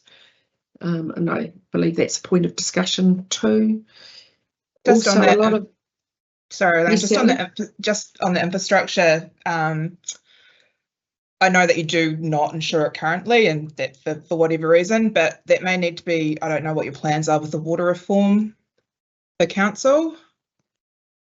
So we could possibly look at that. We do have a South Island collective, so I'm not sure if anyone has been speaking to those in that collective, but that can be looked at if need be. Thanks, Elaine. So also environmental impairment liability is a cover to be considered by council. This is in the waste management space, and that's an item that can be talked about. Any questions? Questions on that? So this is what's being placed. It's been told, Elaine, it's good to know. I think for Saskia, the overall cost has stayed more or less the same. We've gone down a tad, which reflects the softer market, and we've got basically the same cover. Saskia, there are some other points there that obviously Aon are talking to us about. Is there any sort of thought or direction you need from us on those at this stage? Probably at that stage, do need to talk to Paul about our valuations and how we're going to approach that. Amelia is working around the contract works insurance and doing some thinking on that. That will go and have another conversation with Elaine in the new year around that. The fine arts one is, we have explored that previously, haven't we, Elaine? In Yes. terms of collection, obviously we've got some nice pictures around the place. We've also got the M4 collection. I suppose that the challenge I'm having with it is once that's gone, and it would be a conversation for us to have in the future, what would you replace it with? If like M4s, it's not replaceable. So is there value in ensuring that collection? So that's definitely as part of the fundamental review that Amelia will do for us next year. We'll whip all those through and have some conversations with this committee, because it may well be that given the collection costs, the community, you do want to insure it. We're obviously making some assumptions there at the moment. So not at this stage, but we will come back in those points. Okay.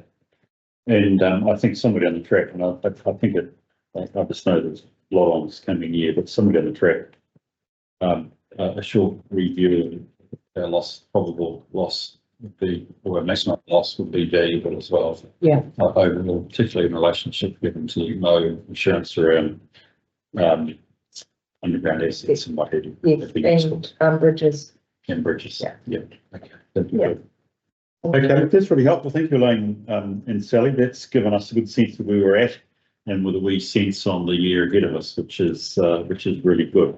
Any other conversations, Tamer, Tracy? None?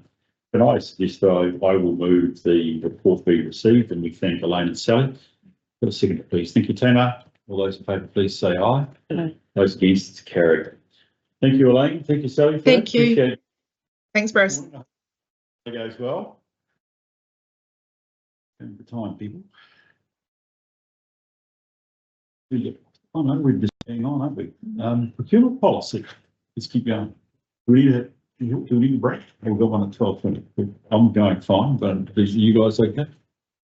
if we stand to step away, that's that kind of stop the meeting, isn't it? Yeah, well, Yeah. yeah. So that's what I'm saying. We go through Amelia's ones and then take. Can't them move. back. Okay, okay. Okay, Amelia, you're between us and a break, okay? Yes. So. So yes, the first policy up is the procurement policy. So this was reapproved a year ago following quite a significant overhaul of the policy itself. So we slated that for a 12-month review to make sure that everything was still moving smoothly. So the key changes are listed in the report, and those are that the contract variation or extension restriction have been amended.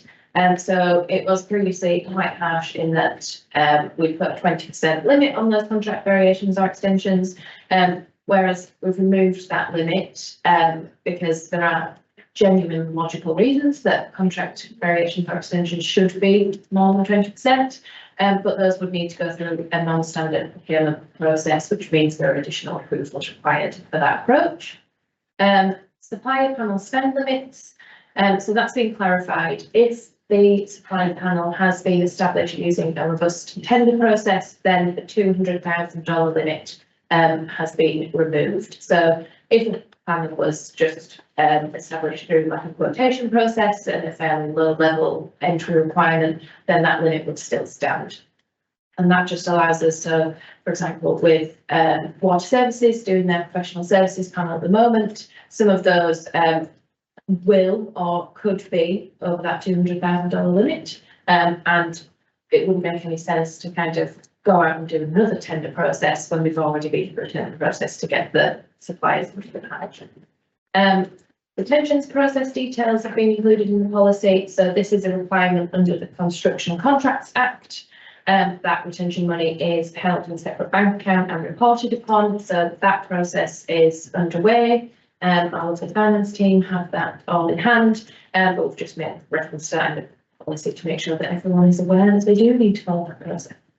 And the last key change is that additional guidance has been added around procurement plans for spends over $1 million. So that's to encourage those plans to be shared with elected members. So those will be the contracts to be awarded by council when it's over $1 million. And that just means that if people come ahead of time with that procurement plan, that feedback can be gained before going to market, and hopefully will give further info to elected members before that contract award comes through for approval. Are there any questions? Thanks, Amelia. But good to keep this this ongoing revision. I suspect we always will with procurement as we understand anything. So, great questions or comments on the policy or indeed the paper. Tracy and Tamara, I was looking at pages 8 and 9 of the policy, sorry, which is 166, 167. And it summarises there, and there's some good graphs at the back as well, at tables at the back about the standard and non-standard procurement process and levels. And then there's a little section there on non-standard procurement approval. Again, reflecting levels, including stuff that might come to council as in contrast to anybody else. So I just wanted to raise the question with you guys. Does this feel about right? Now that's a very loose terminology, but as you've thought this one through, I wonder whether you get any thoughts or comments as to, does that feel right from a governance perspective? I guess that was my comment as well. I wasn't really sure what I was thinking whether it was set at the right level. And it's hard to know whether that's even, I mean, that's it. Yeah. It's you won't have it here, but do you have any stats on the level of contracts given? Sorry, as in the dollar value, and which categories tend to get most there in terms of procurement?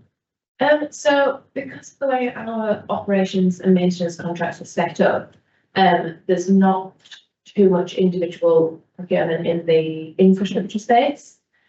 So a lot of things kind of get put through that O&M contract. Free Waters do a lot of project spending, so they're the biggest procurers outside those O&M contracts. And then property, I would say probably by volume, do the highest number of procurements, but the value of those is obviously much lower, with the exception of things like the hall, than Three Waters. So that's kind of a very brief overview of the landscape. I guess as it currently stands, every $1 million is another couple of percent on the rates. So. Well, it's not another 2% on top of your rates. It's Addition. indeed 2% of your rates. It's what I've got to think about. That's what procurement is all about. Yeah. Peter, is it working for you? Yeah, I think with the $1 million, I think, by now, before we go out to procurement, bringing that back to council, so all these projects will be on the LTP and the annual plan, so it's all been approved as part of that process. But I think the loop that we had missed out was that, and actually we did test it the other day when we came back and asked you your thoughts about going for, taking water treatment plants out of the new contracts that were the tender that's going out currently. And council were very clear, the answer was no. We want them put in, whereas in the past, if we have approval in the LTP to say, go contract services, then we might only bring it to council when we need the approval. We'll bring this back to them right at the beginning, say, this is the procurement approach we're taking. Are you comfortable with that? And in that case, council were very clear. They didn't want us to separate out wastewater treatment plants and sole source that to a particular company. They wanted it to be part of the wider tender engagement process. So that was, so in some ways, I think that helps. Okay. There's no other questions. Just one, just to prove my ignorance or perhaps what we fully need. If I go back to your paper, Amelia, you talk about contract variations or extensions. Now, just in your plain English, what does that mean? You're saying, so we've got a completed contract, you want to do something new, but you just want to go with the existing provider, correct? Yes, exactly. So this is not, for example, under an NZS 3910, you might get a variation that's started by the contractor because they say, hold on, this work is slightly different. That's right. Yeah. But that's not included in this part of the policy. So this is about if it was going to be a new procurement. Yes, right. And we want to use a provider who's got current contract with us. For example, we're doing something on 2 streets and we go, oh, we've actually got the budget to do 4 streets. We'll stick with the existing provider and we will vary or extend that contract with them to do the additional 2 streets rather than going back to the market and having to complete the length of the procurement process when we've already got some on streets A and B. So the argument being that actually it's not the 20% that counts, it's a question that you've got an appropriate procurement process, which is non-standard. Yes. To be able to keep the provider going, subject to presumably appropriate due diligence and quality and all the sort of run that you'd go through for a non-standard one. Okay, brilliant.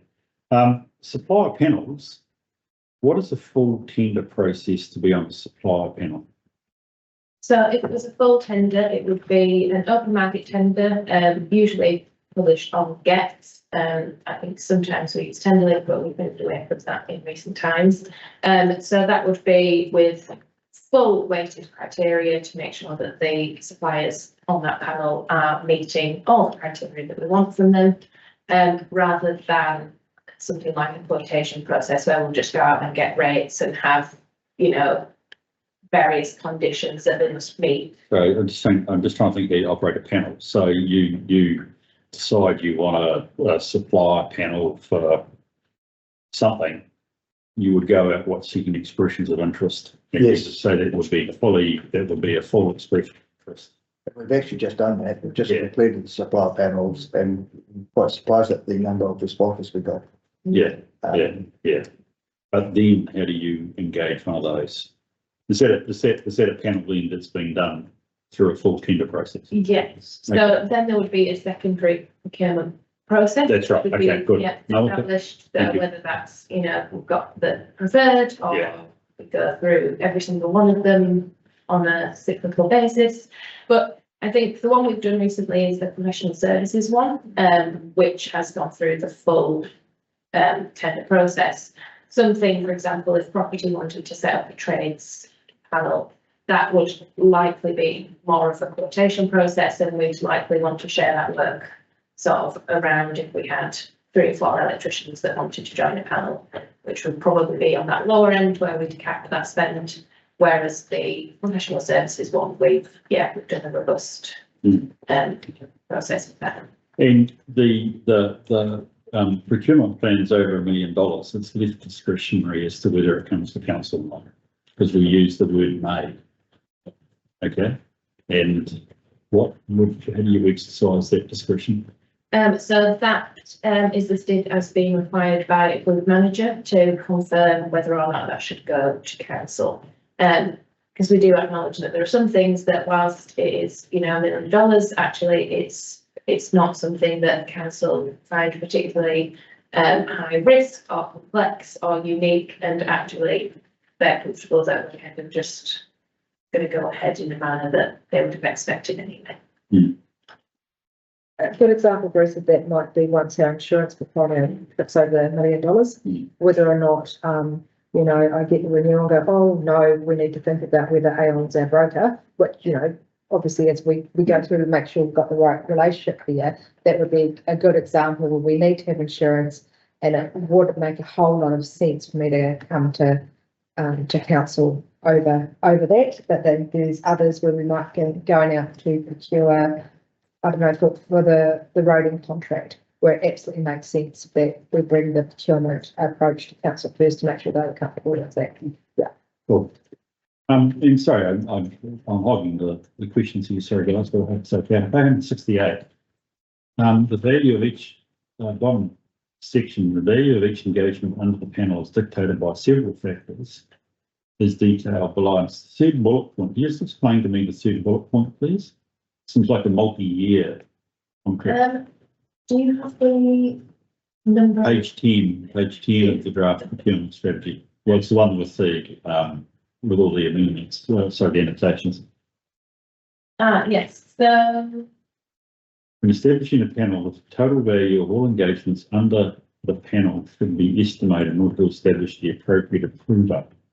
I'm quite certain what that means. So because of our financial delegations, anything that's over $500,000 would need to go to Peter. So if we think that over the period that panel's being set up for, that spend limit would be somewhere near or slightly over 500,000, then it should go directly to Peter for approval. But when we set up the panels, obviously we're not aware of how much we would spend under those. So it's really just to say, have a think about what that level could be, and when in doubt, go up to the appropriate approval, rather than going, oh, I'm sure we'll have a low ball figure of 200 and we'll get that signed off by whichever GM has that delegation. I get that. So, I think I might. Was there another table? I was looking at, so your page 12. This might. Yeah, no, it's only a format, isn't it, that's changed here? Yeah. You don't use the OAG procedure for contracts greater than $200,000. So generally what we do in that case would be a non-standard procurement if we wanted to use an all of government contract over that value. Yeah. What are we doing? And then one of the things that always interests me is on page 14 of your paper, which is the variance between estimated price and received bids. Just fair enough, that's cool. When do we use QS or other professional services creating an estimate? It might be within outside the procurement policy, but it does mean that the quality of the estimate becomes the basis on which we then do the procurement. So I'm always interested into how much, sorry, what quality do we have around the development of an estimate? So it does vary from department to department. So For example, in property, they're doing something significant, things like the on-car hub project, then a QS will be done on that. Sometimes in the water space, they would rely on external consultants to provide details rather than a QS necessarily. So it does vary, and like you say, yeah, how accurate that could be just depends on who's looking at the estimate is there. Look, I presume that we're going procurement plan, to be honest. I mean, I want to know, presumably in the procurement plan, you find out what was the quality of the actual estimate. I just, going there, yeah. prompted my, The budget in the long-term plan would be based on Yeah. that estimate. So it's really linked to, you know, what's the budget that you've actually been given. And if you didn't have a great basis for that budget, then you're likely to have to go back and ask for a bit more money. Yep, thank you. And on final one on 17, which is health and safety, which I just thought was a wee bit related to actually how you manage the contract rather than the health and safety requirements under a procurement process. Just the way the tense and the way it's written, I would have thought this was more around actually how we ensure in a procurement through the procurement process, we get a contractor with relevant health and safety ability, whereas this is more, seems to me the way I read it, more when they've got a contract and how we manage them, which is a different thing. Yes. That's contract management, not procurement. Can you look at that? Can you just look at it? I just think it doesn't sort of quite read right if it's procurement to me. When do we engage probity assurance with any major contract, or do we? Have we got to have it here of using probity assurance? Yes, we have for some contracts. I think it would be, again, that Be good. conversation with a junior to see how complex, you know, is it something that we've done before? Is it a brand new project for us? At what point we need that additional external guidance. But I know that, yes, we have in the past, and internally also I could take on that role for some procurements as well, if that was necessary. Look, I think some of you, we know something about conflicts of interest. I would have thought probity would have been a small point to have made that as part of your procurement plan, you might want to consider, you may need to, or you may have a level of an X number where you think probity would be relevant. So I'll just add that there as a suggestion. Okay, guys, sorry that you probably want to have a break, and I was always going to have a few questions around procurement there, if that's okay. Peter, I was saying to these guys before, procurement's really important to me. As we have this desire to keep our rates down, we always have a desire to keep rates down. Actually, how we buy in the first place is probably the biggest determinant as to what our rate number is. So I'm always interested in the strength of our procurement process, let alone our contract management, which is the next step off the rank. But I certainly would support that wholeheartedly. Yeah. Putting our largest projects, $25 million, all those sorts of things. that's right. It's top of mind. Yeah. Okay. So, guys, I'm going to get here and say I'm happy to receive. Oh, so there's significance. How do I get back to that? I'm going backwards. What's that? So we're receiving the report and accepts the level of significance of the decision about this report. Sorry, no, it's fair enough. And recommends they approve the revised procurement policy. I don't think we need to, you've got a few suggestions for editing from, so I don't think we need to note with any modifications. It's sufficient way to. So I'm going to move that. Do I just second that? Thank you, Tamar. I put the motion. All those in favour, please say aye. Aye. Those against? Carried. I wonder if we should just take a short break and Tracy, because in fact there's a wee bit to go at the risk.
ourselves on track here, or perhaps I should keep myself on track. Their risk management policy and appetite statements, please. Thank you. So I'll start with the risk management policy. Again, that was re-adopted a year ago, so scheduled for 12 months review. So we've got some key changes to the policy this time. So what we've done is changed the references to risk assumptions, issues, dependencies and decisions, which is red, to just project risk management, and that reflects the work that's being done on a project management framework. So that includes all those additional elements, so they don't need to be wrapped up into the risk policy anymore. Next up is that the financial impact criteria for rating operational and key risks have been updated. So this now includes some longer term financial impacts as well as the shorter term operational financial impacts. And that also on those operational costs, they've been reduced slightly in those thresholds of what makes a moderate and what makes a high, etc. We've got requirements for reporting to the Audit and Risk Committee have been slightly amended, which means that now the 10 risks for Audit and Risk Committee focus can be presented to you guys without having the additional extra key risks in there. So that means you'll be able to focus on one set of risks and we'll bring those additional risks as and when required. Because I know that was something that this group was keen to see. But the policy just hadn't allowed that previously, so we've had to keep bringing all the information to you. And last upon those key changes is that the reference to the risk appetite statement has been included, which aligns with that newly created appetite statement, which is the second half of this paper. But I'll take questions now on the risk management policy before moving on to Yeah, that. brilliant. It's a good idea because best way to do it. So, any comments, questions? It's very interesting. Good. Look, one from me, actually a couple of questions I just found them. Sorry, because I've also been trying to use Docs on Tap, which has got to be a terrible application, guys. So, Agreed. some proper sponsors in the room, I should apologise up front. Okay, just scope and audience. So I'm on, has it got a page number on yours? It's 185 of the agenda. So it's at the front end anyway. Scope and audience. It says the policy does not apply to external contractors, consultants, council controlled organisations, joint ventures. Probably that's all correct, other than a consultant or a contractor working inside the shop. Yes, so that's why I put external contractors or external consultants. So just above, we've got a consultant who's provided with system access, and a CODC email address is included in that scope. Okay, good point. Gotcha. Thank you. Good answer. Well thought through. I'm going to show my ignorance. The two differences in the sort of the decision chain, if you will call it the management process, it's my page 191 between project development of project risk versus operational and key risk management. Is it really that different? I think it's still the same, isn't it? Yes, I would say the thinking is the Oh, same. yeah, two diagrams. Wonderful. Yes, so I mean, I've worked through the boxes and know the differences, but is it really that different in the long run? no, it's just the only change there was just the change to the wording project risk register random project grade. That diagram. Sorry, Yeah. all I'm trying to say is why do we have two different, one would be sufficient for everything? Oh, yes, sorry, it's the track changes don't show properly. Oh, you got rid of, okay, It's great. really Gotcha. tricky in Word Yeah. to show that a diagram's been deleted, sorry. Sorry, here we go. That one's out. Look, and interesting, I don't have anything, money other, and it's a comment rather than anything else on the key risk assessment and reporting. Don't have any trouble with the way you've got that. So I'm on page 196. I don't know why I wrote it here, but I will be in the long run interested when we get the key risk register. I mean, this is true of anything really. Is related back to what are we trying to achieve? What are the outcomes? What are the objectives we're after? Because those are the key risks that I'm interested in. So it's always my filter through which I try and establish what risks we should focus on around here. So I don't know how that will influence ELT bringing stuff to us, but Amelia, I'll just pass that on to what's good. Okay, well, that's good. I like that. Tamar, Tracy, well, I've been yabbering away. Have you got anything that you want to add? No, so it's good. Let's keep going to the risk appetite statement. So the risk appetite statement is a newly developed document. And so this was developed following the 2 workshops we had with elected members. And this is obviously the first iteration of this for council. So we do expect that this will grow and mature, and we will be able to review that and just check that everything's working as we expect. So what we've got is a mix of low and medium appetites across the risk categories. And really what we'll get from this statement being operationalised is the ability to direct conversations. So when we see that we've got things that are out of appetite, whether we can actually manage that or not, whether we'll be able to reduce that appetite or whether we have to accept we are acting outside that appetite.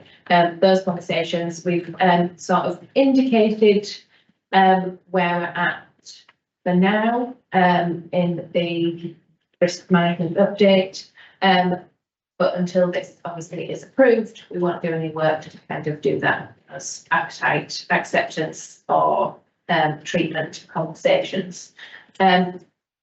What we will do as well, once this is operationalised, is look at doing some training for report writers across the business so they can understand when they might be questioned by council when they bring paper about the risk level of that paper, they can kind of have an understanding of what our appetites have been set at, so that they can consider the risks in relation to the projects or pieces of work that they're wanting to do, so that they can actually be ready to answer those questions, whereas previously had those appetites set so they've not come up. Any questions on the appetite statement? Thank you. I guess the only thing for me is that we've got a 2-year cycle on that right from the outset. Would we do a soft review on it on a yearly basis, just on that first year to see how it's looking? Or is it appropriate to go just straight into a 2-year? I think it's interesting. I feel that it's a really good suggestion, Tracy. I mean, I don't have too much trouble with the risk appetite statement, but I'd like us to use it in anger. Yeah. Actually relevant. So with the key risk register, with our risk appetite, does it actually make sense? Because, you know, for instance, I listen, you see operational risks, you've got a low risk appetite, and I'm thinking, it's pretty tight. And I wonder if actually that's achievable. Whereas, you know, you've got health and safety, which, you know, we always, you know, want to have very low. We want everybody to go home at night, but actually medium is probably the only place we can live for. If we can get it for medium, we're probably doing good. So, you know, I mean, I just, all I'm saying here, Tracy, is I'd like to see how this actually plays out. Do we suddenly find with because you'd have to bring it up, I guess, if an operational risk is outside your low appetite, all of a sudden gets elevated, and we want to know actually, does this make sense that it's getting elevated, or actually, or are we in the way we operate accepting a high level of risk, which may be quite acceptable. So I think you're right. In a year's time, let's see if it's working. And it might look quite different in a year's time. That's right. It's a really interesting discussion setting this, wasn't it, Amelia? And we would start out in one place and then following the discussion, find that we had in fact moved up or down. And I think there was some crossover between what it was actually like on the ground and our aspirations as an organisation. And I agree with Tracy that maybe a review of that in 12 months' time is people's understanding of the risks. Well, and you know, and I think that's where, and it's hard to conceptualise until you do it. But if you go to your risk impact criteria, Appendix B, you know, you have to start thinking through each of those. Where do I really want to sit as governors, and what am I managing to as management? Are they the same, and are they an acceptable level?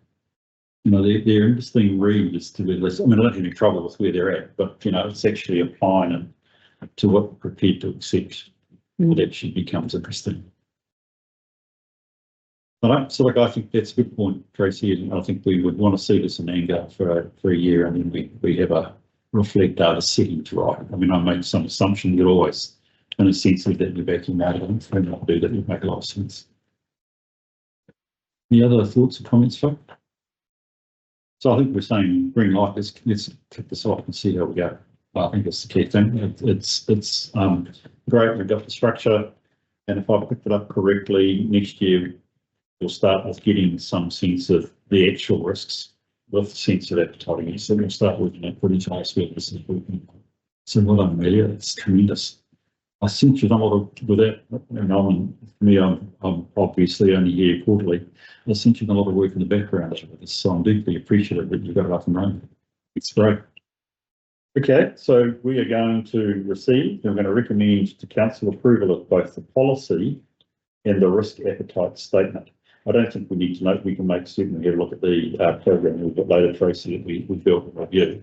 But I wonder if one of you need to recommend this, please. Thank you, Tracy. Thank you, Tamer. I'll put the motion. All those in favour, please say aye. Those against, it's carried. Amelia, yes. What am I up to? IAM's accreditation. Yes, Thank you. Different Bringer, good news. This is what you've been waiting for. Absolutely, I love this. Yeah, go for it. So really just to inform this committee of the last audit that we have for the BCA, the Building Consenting Authority, so that we as a TA are a BCA as well. And so really just to give more oversight as to, and link it into Amelia's report, really the previous reports of the level of risk and where that sits. And so within Amelia's report, regulatory functions being low risk. Yeah. And so we have a currently an annual audit from IAMS. And so as you can see in the table there, that puts it at the medium risk at the moment. And so this was a special audit given our audit last year of some 22 general non-compliances and one serious. And so they came back to ensure that, are we doing what we said that we were going to do over the last 12 months? And so came back and found 7 general non-compliances this time, all of which have been cleared.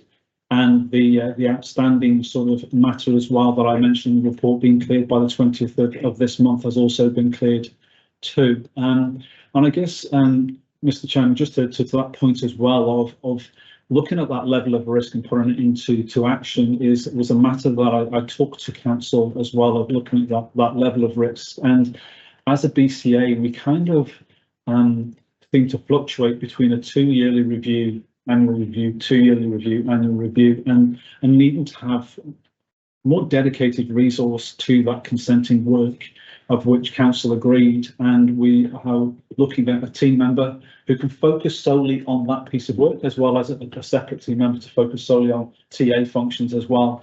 And so we're implementing that to prepare for the July assessment. And I can tell you that when we had IAMS here, they were sort of a mind of potentially putting us to low risk this time, but would wait until the next July, the standard audit next year to ensure that we are implementing what we say we're going to implement. And at that point, if we are, then they would look to put us back down to that low risk and 2-year annual review. But happy to answer any questions. Thanks, Steve. Appreciate it. By the way, you're welcome to call me Bruce. Don't you, Mr. Chairman? Thank you, Bruce. I feel a bit vaunted, which I was doing something. Yeah, okay. Great questions. I just had one was that amended procedure document provided, and you said yes, it has been, so that's perfect. What's our ETA on a quality assurance officer? I looked at a variation to a team member's contract on Monday, and with a view that variation will go through just before Christmas, so we can kick off in January. Then I need to backfill their role. I wasn't clear to pay Paul. I love that. Have we had trouble attracting staff for this into this area? Yes and no. And so what I mean by that is that from a building control officer, the last couple of occasions when we've gone out, we've been really fortunate in being able to find some candidates whereby they've had the regulation 18 qualification, but also on one occasion they were working as a building control officer. We've currently got an advert out as we speak, following the request for additional resources, and I guess expressions of interest applications are thin at the moment, but hopefully over the Christmas period we usually see that we get a bit of a movement in relation to people looking at different roles. So yeah. I'm hopeful that we're going to see that. Well, building control officers, engineers, planners, that space of those sort of functions are inevitably really difficult to attract and retain. A good place to come to. I just the PC, no. We did our fair share. So the medium risk is a bit of a tough assessment, which is that we're not currently compliant. And it's the next phrase, and is unlikely to demonstrate substantial compliance at the next assessment. It's where we're at. And this is the standard template. I realise that. I realise it's standard. Yeah. All I can try and give you some comfort in relation to that statement is Adrian, who was the lead assessor for Irons, as I say, was of a mind that strong consideration to put us to that low. But through the conversations and to be honest, I think it's fair to wait until next year for the routine assessment, because they will be back in July of next year. So my experience, and I seem to have, no, that's an experience, sorry, my experience through my committee work is many BCAs have to look very hard at their systems. So we've got a systems issue here. It doesn't necessarily mean that we aren't issuing quality consents. 100%. But we just can't easily prove it, right? And it's, if I think about some of the things that they raised this time, to give an example, is say a training plan that we might have for a team member. And so that team member is going to go on a course to do with compliance schedules. Yeah.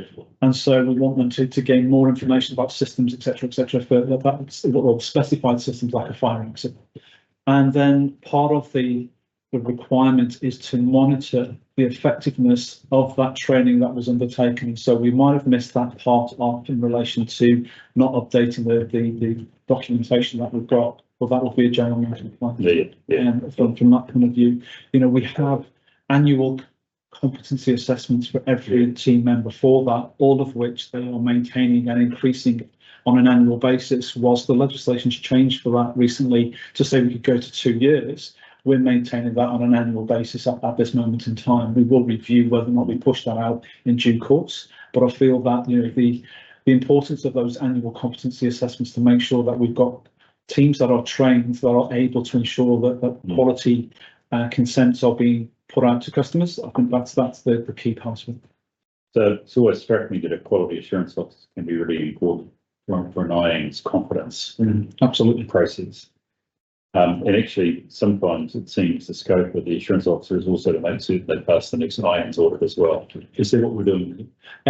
Well, I guess that's on me at the moment. To ensure, and I've said many times before, if we're not achieving that, then I'm not going to be here next time. For that. But it is, and that's the sole purpose of this role, is to focus on ensuring that we are doing what we say that we're going to do. So our processes and procedures that we've got, ensuring they're fit for purpose, and that we, as all of the team members, are doing what we say that we're going to do. Basically, if we're not, then we need to change our processes and procedures, and if so, why? And that's part of that continuous improvement process. Yeah.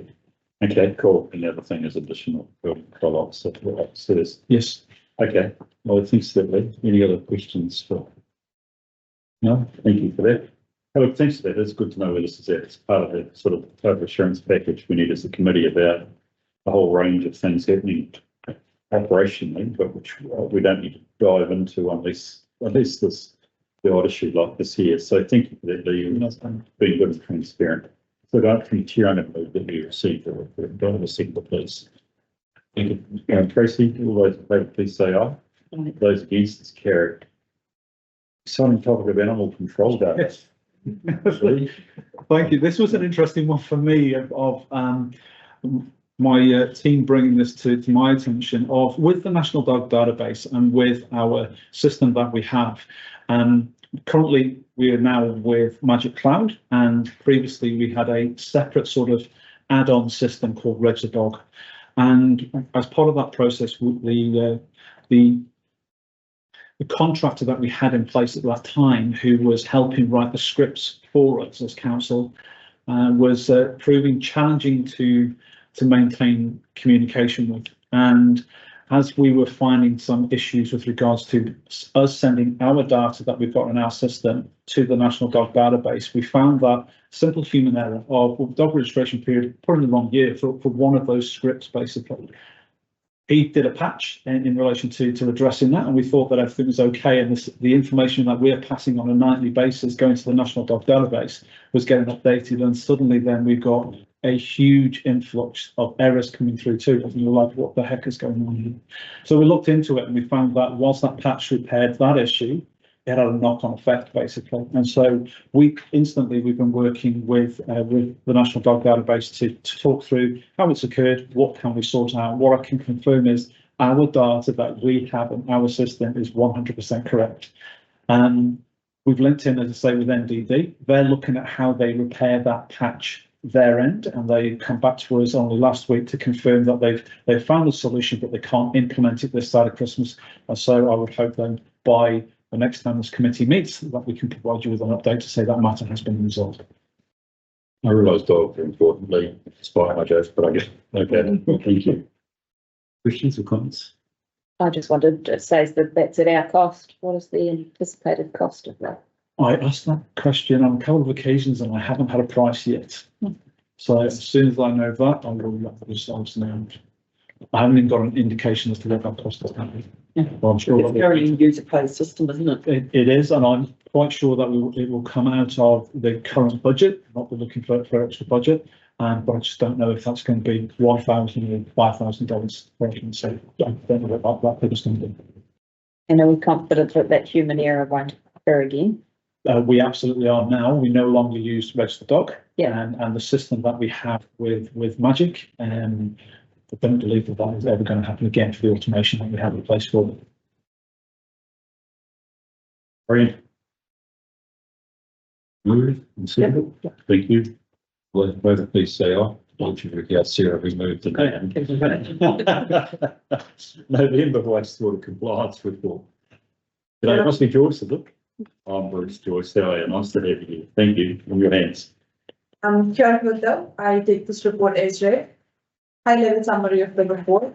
Both Alexandra and Formal continues to operate within the consent limits with combined sample results for October. For Formal, October was the 12th consecutive month with combined nitrogen results, indicating that the site has maintained compliance with nitrogen results for a full year now. Naseby, during the first week of October, we experienced a significant weather event in Naseby with approximately 106 mm of rain over 3 days. Overland surface flow in Hopewood flowed into the ponds in the infiltration basins, exceeding its capacity. To prevent damage to the wastewater plant, we had to discharge treated wastewater to a stormwater channel, which then flowed into the Hopewood. Regular notifications were sent to the Regional Council in Ogaha. The discharge to the creek was temporary measure to mitigate the risk to the ponds and the basins. And the final discharge occurred on the 14th of October. Thank you. I'm happy to take any questions. Thanks, Julie. I appreciate the detailed report she Joyce. Sorry, Julie. Sorry. Julie's not here. Sorry, Joyce. my problem. Thank you. Let's appreciate the report. Further questions?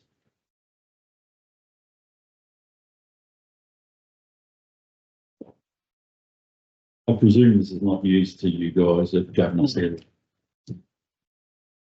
And indeed, ultimately, Joyce, we have to have quite a substantial program to address all these across all the systems in effect, which I presume is all part of your plan and general upgrade. Is that correct?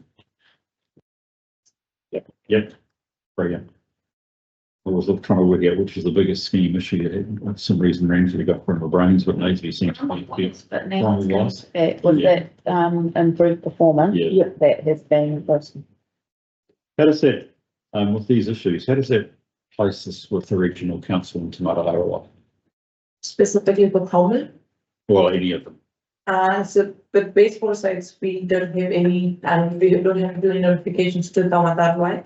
But with ORC, we have been in regular contacts with them. So with any upgrades or delays, we're providing them with quarterly reports. So they are always in the loop of. Yeah, so we kept them happy. Yes.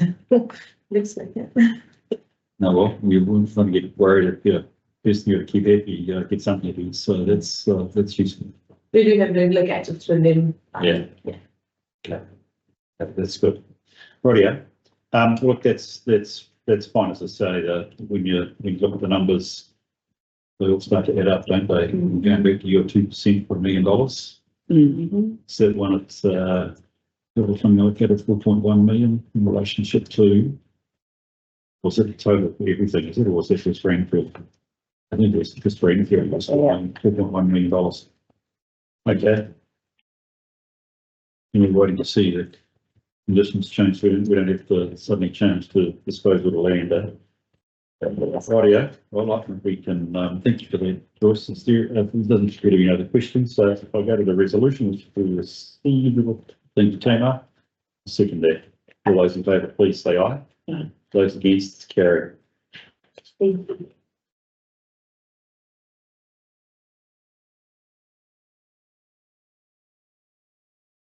I realised, Peter, I should have actually asked Joyce, there's no trouble with these timelines here. No, not at the moment. Like some of the ones around, the pros are bearing, that's the stuff that we've been told, well, that's when the regulator said we must do. Yeah. So, those ones are on track, and we've got discussions with the regulator around that, but some Cromwell and Manfield for the pros are. Yeah. Patio well and management districts. Yeah. Okay. Brilliant. Yeah, health and safety. Hey, how are you? Good, thank you. I will take the report as read, and I was really hoping to introduce Anita this morning, but she's had to go home sick. No. Must be an allergic reaction to our tomatoes. We've only had on here, so yeah, I was smoking. She was feeling a bit rough, so apologies for that. Our report for this quarter, slightly shorter quarter, is standard, but there's just a couple of points I wanted to bring up. It's pleasing to see that we're closed off that improvement notice from WorkSafe. And a point to note around that was that we got the chemicals tested, and nothing justified the need for health monitoring going forward. So it was actually quite a pleasing outcome for that one. I also wanted just to note that we have our quarterly risk review happening at the moment, with a review in January, and that's around psychological safety. So there's some departments that have completed that, and there are a couple of departments that will come back to us after Christmas, which would be quite a good time to review, because we would have a full year of our people and culture stats by that time, so we can actually see how we're going with that. And the other point that I just wanted to raise at the very end was around, if I can get to it, the council vehicle getting stuck in the mud and that lone worker. So currently looking at a provider for us to be able to give us that satellite availability when they're away. Currently looking at Get Home Safe. We were looking at another provider before then, but they don't really have the satellite capability, and that's what we're actually after. The couple of more serious incidents that we've had, we've needed that satellite, for people to be able to let us know where they're actually at, instead of having to walk to get cell phone coverage. So hopefully there's a meeting set up with Get Home Safe straight after Christmas, and we're about to get that kicked off. Any question? Yes, One New Zealand, don't they have satellite coverage nationwide now for text messages?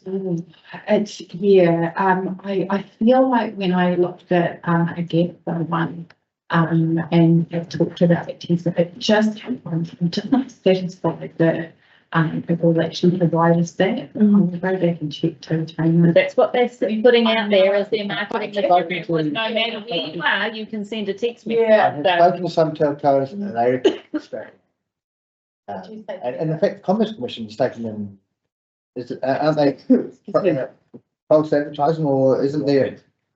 Because of the expectation is exactly that, but the reality is probably, I think, somewhat slightly more. So it's an asterisk. Yeah. Coverage nationwide asterisk. Yeah.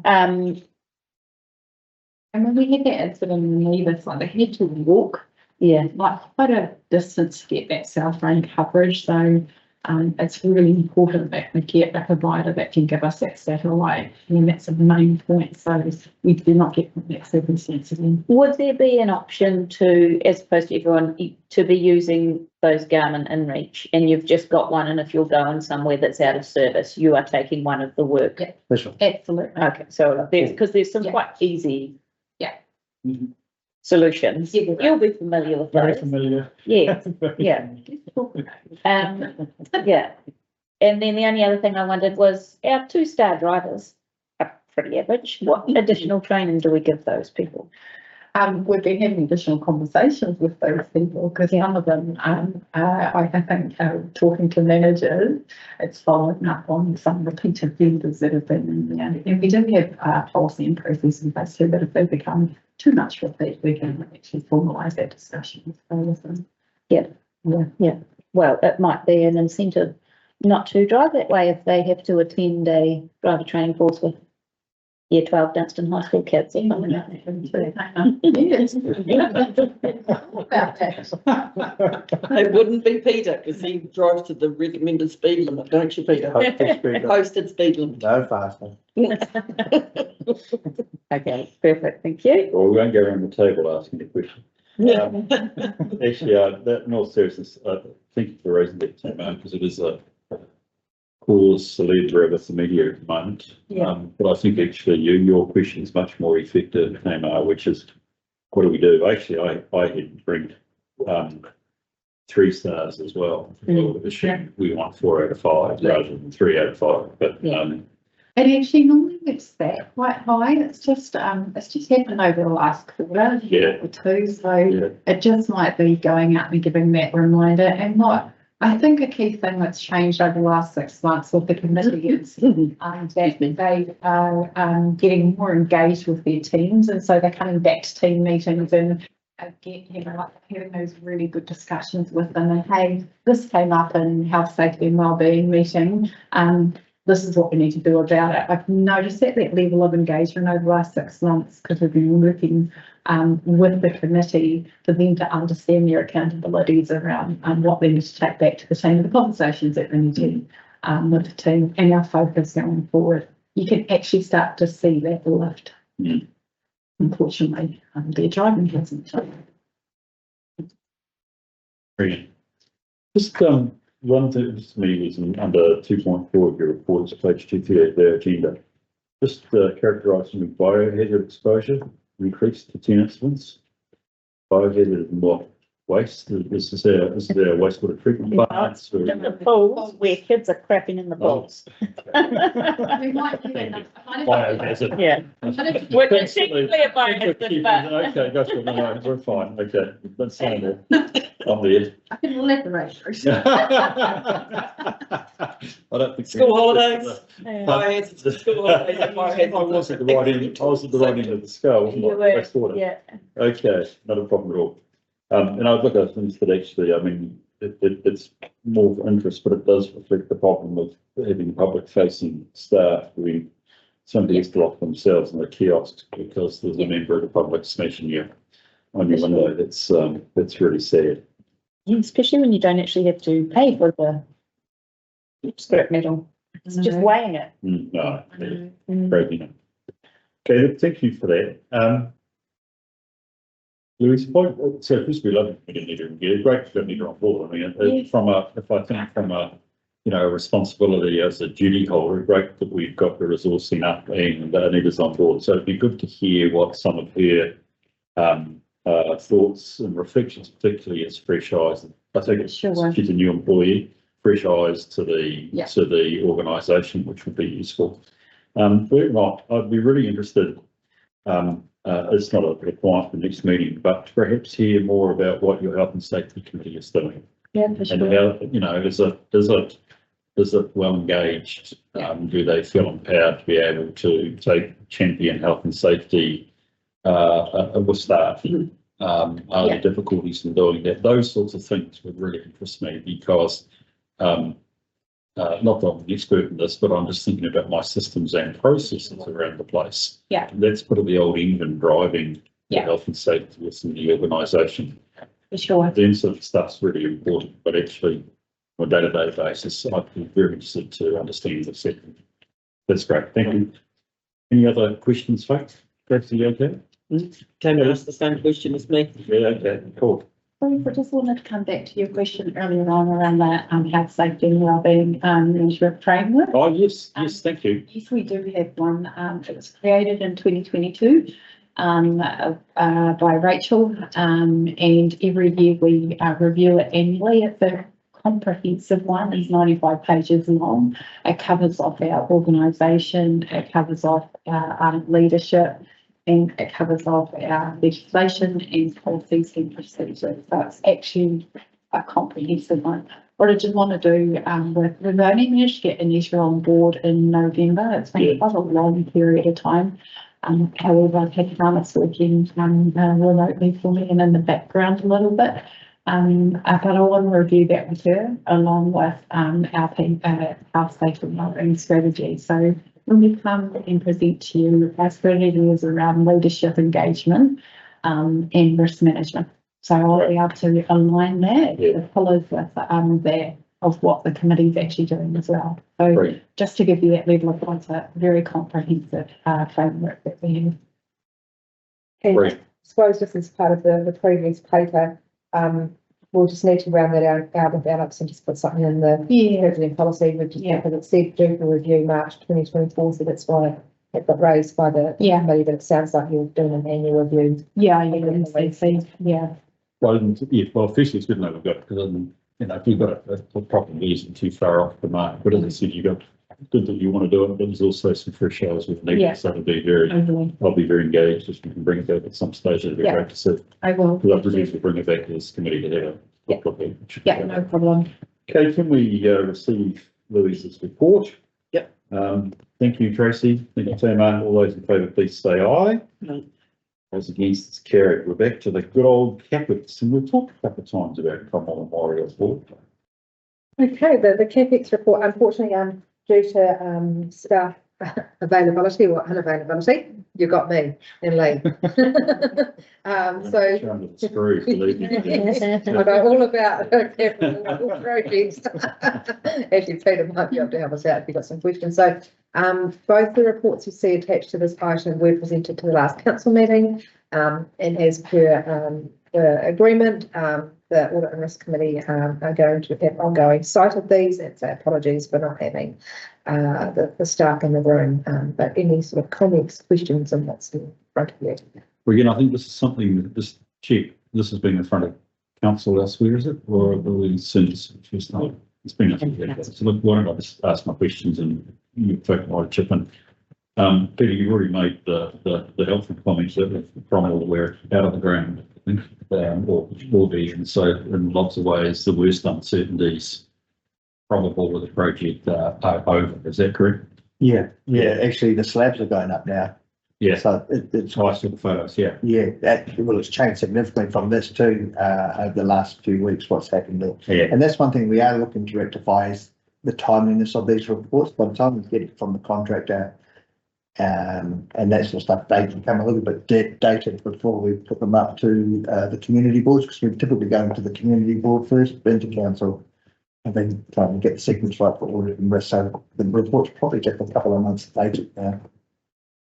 I'm always I don't want to necessarily get into anything that might be potentially PX, but what would be the size? This is the $42 million project? 45. 45. Okay. What portion of that would be contingency? It's actually quite small. Sorry, I should actually get assessed there and Lee bring the report and I haven't a crack at you, Peter.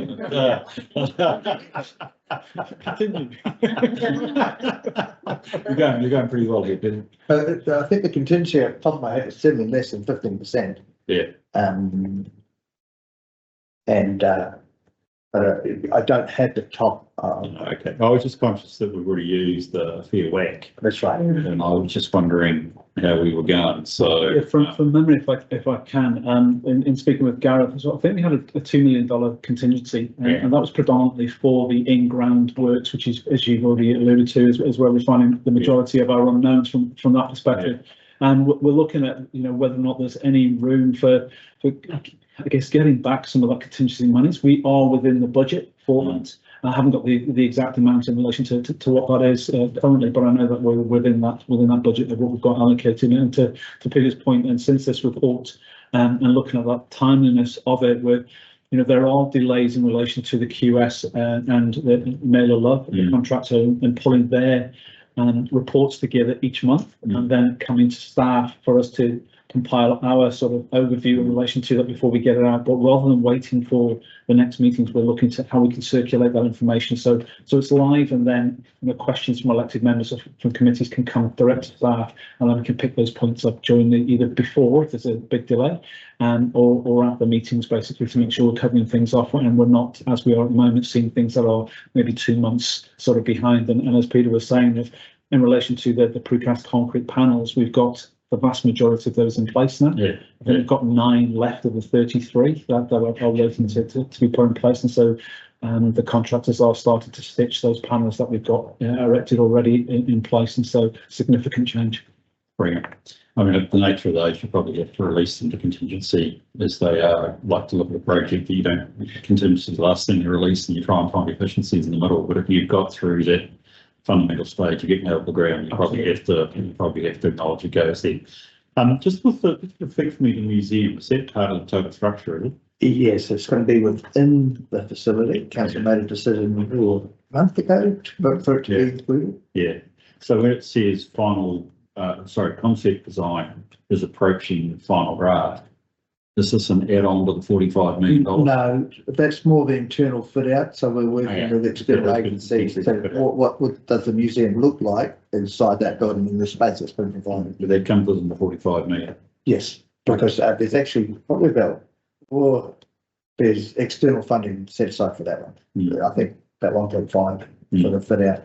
And the last thing is that obviously that must have been almost a provisional sum or something like that at some stage, and yet we're still trying to finalise it, and you still got to bring it within the 45 and right? Yeah, so it is within that sum, but it's external grant funding. So, like for instance, CLT have promised set aside funding, but we haven't uplifted it yet. That sort of stuff. Yeah. Okay, that's cool. Sorry, Cromwell project, you got, sorry, the hall, anything from, because again, you guys get a fair crack at this. No, just as Tracy has highlighted, that's the money's the money. With the Cromwell Rising main, legal test here, I was just interested, don't look like we had just about used all the contingency, or have we not? So the finances were total contingency 1.16, we have got a remaining 796. And then we have underneath issues, foreground conditions of that Nathan Salter Street and Murray Terrace. Possible additional costs, variation claim of 614. That takes us right out of our contingency, doesn't it? Or am I not matching the right numbers? So I'm matching the 694 with the 614 with the 796. Yeah, that's correct. So, 380, so these, yeah, the contingency remaining was 796, and potentially absolutely right. It does look like we're getting close to the using all the contingency with that 614. So what's that, leaving about 170 odd of contingency. And unfortunately, we don't have Patrick or Julie here. I don't know if Lee or Peter has any further insight. Any lessons out of this? Any lessons out of this? I mean, first thing, I don't want to conflate your ground conditions for the hall with Nathan Salter Street. No. But equally, I'm just wondering, is there anything here in terms of essentially geotech, some forms? I mean, there was certainly quite extensive around geotech. Or completed for this particular project. This particular street where they encountered it, it's quite significant. Yeah. Now, whether that was where the one of the test holes were dug, I'm not sure. And I guess that's always the challenge in relation to when you're having this geotech, because you don't do the test holes all the way along, is how you can absolutely guarantee as to what the stability or what is actually in the ground. You don't actually know until you start digging. Okay, well, I take it on board. I mean, I'm not, well, no, sorry, I'm not criticising performance. I do see what the performance has delivered. So that's why I raised the question, are there any lessons that we've learned out of this given? You know, we're at the top end of our contingency with the projects still running through. With the Cromwell water treatment upgrade, we've got the overall status as amber, but everything else is green. So I was just trying to work through what is making the overall project amber. I would have said everything else underneath it was green, that was ticking blue. Is it the fact that we've still got to get resource consent or finalise progress detailed design, which is the next steps? Anybody, this is again a early in the. Julie and Patrick both unavailable. Put it this way, Peter, nothing big red flag has come up to No. around this project. This one is, this way. He's been listening. Someone who can actually answer the questions. Yeah, welcome to the meeting. I was in another one, but this I was getting, I'm very sorry, I forgot that was on the agenda, and it's the September report. Yeah. I think we put, because they're bi-monthly in the council sessions. Yeah, I appreciate that. So we go, well, seeing you here, we go back to the Cromwell Rising main. Yep. And we were just noticing, this is where, I need to get this one right. Yeah, the contingency was almost used up, or appears like it's almost going to be used up based around the ground conditions encountered in Mapleside Street and Murray Terrace. Yeah. And I mean, it is what it is. You strike them, you strike them. I just wondered whether there was any sort of lessons learned even at this stage out of project management when you suddenly find clearly because you've had to use your contingency. You might handle this. We haven't used the contingency. We've got a variation, and if we had to pay out that variation, we would have used a contingency. But we believe we've got a strong case whereby we won't be paying that contingency. Okay.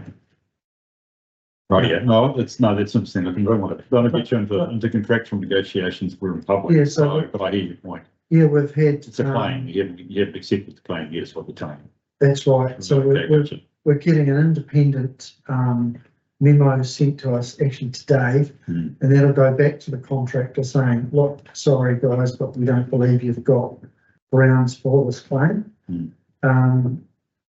However, should they choose to go to some form of arbitration, we may have to do some work with them. It's hard to tell which way they'll go, but okay, I've got a fair level of confidence that we won't be paying out $600,000 to these guys. It's a lot of money, isn't it? It is. Look, and the other thing then that we're just asking about was the Cromwell water treatment. It's red status, which was the overall status of the project was amber, but all the component parts of the project were green, which, just, I don't know, why is it amber when everything else looks right? That's my project manager. She's awesome, but she's quite conservative. And she was adamant that I leave it there. So I was like, okay. And one good example is I was supposed to have 4 reports up to council on Wednesday. One of them being the procurement of this report. So we can't get it up. So we've got to put it in for January 29th, which delays it a couple of months. We've then got to do procurement. We've got to have that supposedly completed by December 2025 to meet Taumata ROI's requirements. So now I can understand why she's at amber, because we're pushing the timeline a bit. Well, I think we'll still be able to do it, but having pushed it out a bit further, it does concern myself and my project manager Adele. So that's probably why. I think that's really helpful. And again, appreciate this is a September report. And sorry about that. No, that's okay. Peter's already explained some of the challenges, but okay. So that it is reasonable to say that there is a little risk on the horizon there that you're trying to manage. That's right. Yeah. Well, one of the main risks actually is the delivery of the UV component, which we actually pre-purchased, so I've mitigated that. Yeah. That will arrive in April, but it's about procuring, getting contractors lined up and getting the program started. Hopefully the tenders will come in and we'll be under our budget. And yeah. I'll take your name and blood on that one. That's good. Yeah, brilliant. Yeah, okay. Oh, that's good. So timing is that challenge, and then getting the supplier on. I just wonder under the current arrangements, how many UV plants have been brought into the country in the last year or around the country? It must be a phenomenal number. Anyway, that's not the end of it. That's just it'd be interesting. Should timing go under as a flag?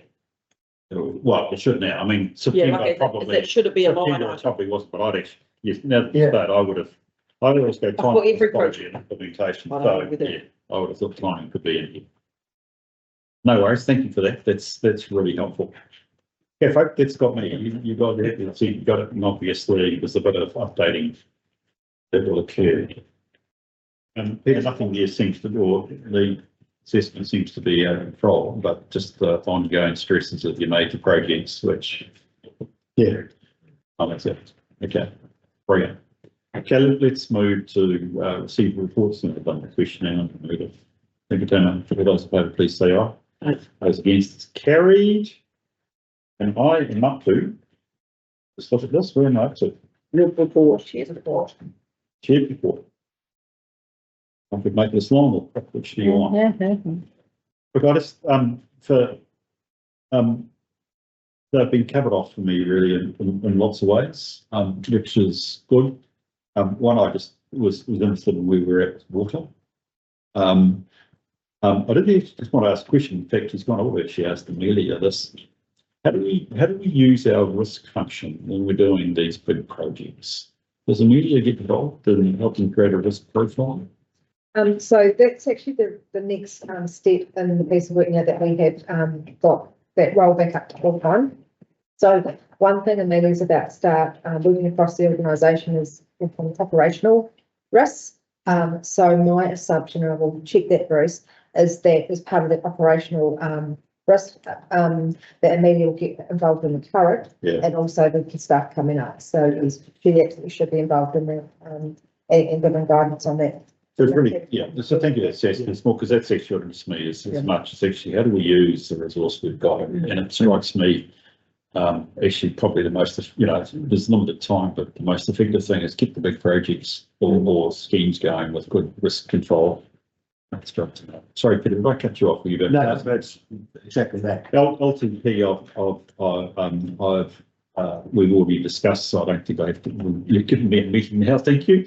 I just noted that since we last met, we adopted the annual report. Yes. I always keep saying to my councils, just remember that's externally verified now. That is our base for the long-term planning. So it does warrant a level of review. Any lessons out of the annual report, Paul? Any lessons out of the annual report, mate? Coming in late to it, I think the biggest lesson that we did learn was we thought things were going very, very well. Yeah. And I realised that this is a public session, and we believe that we had our bits under control, and it was it's an 11th hour. Hang on, have we thought about this? And this is going to cause us a problem. And it did trip us up, but it wasn't as big a deal as it's made out to be. And probably if we had known about it a little bit earlier, that could have been solved and sorted out. So we would have had a reasonably good annual report process that I think it wasn't as good as it could have been at the end of it, and I don't think it's due to anything that we could have done in the team. And there were some things that came out of that we will change in terms of rates resolutions, etc. On the Johnson. Yeah. You know, and it's kind of what I guess it's what I'm used to in terms of how we should be doing those things instead of, it's almost taking a little bit a shortcut to my way of thinking, but again, if we've known, I guess some of the thing does sit with us. If we had checked it, we would have picked it and we would have dealt with it, but you know, there's an audit program in place and they have a program of work that seems to be not progressing as well as it could be. So I think everybody got screwed up at the end, but the lessons that we need to take out of that is there are the things that are critical that we shouldn't be relying on the auditors to come and tell us about, and we need to actually have a good handle on that earlier on. Thanks. I'll be, as I said, because Chantal is my auditor at Christchurch City. I've already had a pre-meeting with her about today. I'm confident she's keen to get down, and I would be keen that she does that, because one of the things that I'll do with the program is we need the audit arrangements letter for the annual report here at our March meeting, not June, so I think it's set down. Because what I'd want to know is, at this stage, she does her arrangements letter for, we have a you've had a chance to meet Chantal and have a good discussion about what you'll do. You're going to get the accounts signed off before the elections? Our accounts? Yep. Yeah, absolutely. We sure. Doesn't matter when it run through mayor, it's okay. It's when you get a change of mayor that you start getting worried. What we probably don't have, and I will outline, because the accounts, we don't have a massive resource in here to throw at an election year annual report. No, you don't. No. So what the plan would be is that we get the council to sign off a draft prior to the election. Yes. And then we talk about the changes with the new council between the draft and what we end up with, so that we can take them through, so they've got some confidence around. Because the complaint is always, we get a new council in, or even just one or two new members, and they get this 100-page document that's very technical, and they're expected to understand it, and they don't understand it, and we don't know how we got there. So that's the process that I think we need to take. We just don't have the resources to deliver an annual report by the end of September. Good answer. Seriously? No, seriously. Well, I'm not going to sit here and say, no, Paul, you've done by the end of September. I think you're right. I think with your LTP and your water service delivery plan, you better to manage it so that you do a post-election sign-off. But I agree with you to have that fallback of probably a late audit committee. The other part of that is that the auditors don't have the resources to, because everybody want delivery by the end of September, and they just do not have the resources to do that. Hey, the only other thing I hear was elections, which I don't tell you about. I was in a meeting on Thursday. Actually, it's a sort of informal meeting of chairs of risk committees, and we were talking about the upcoming prospect around the elections. And I don't know what we were trying to think through the challenges.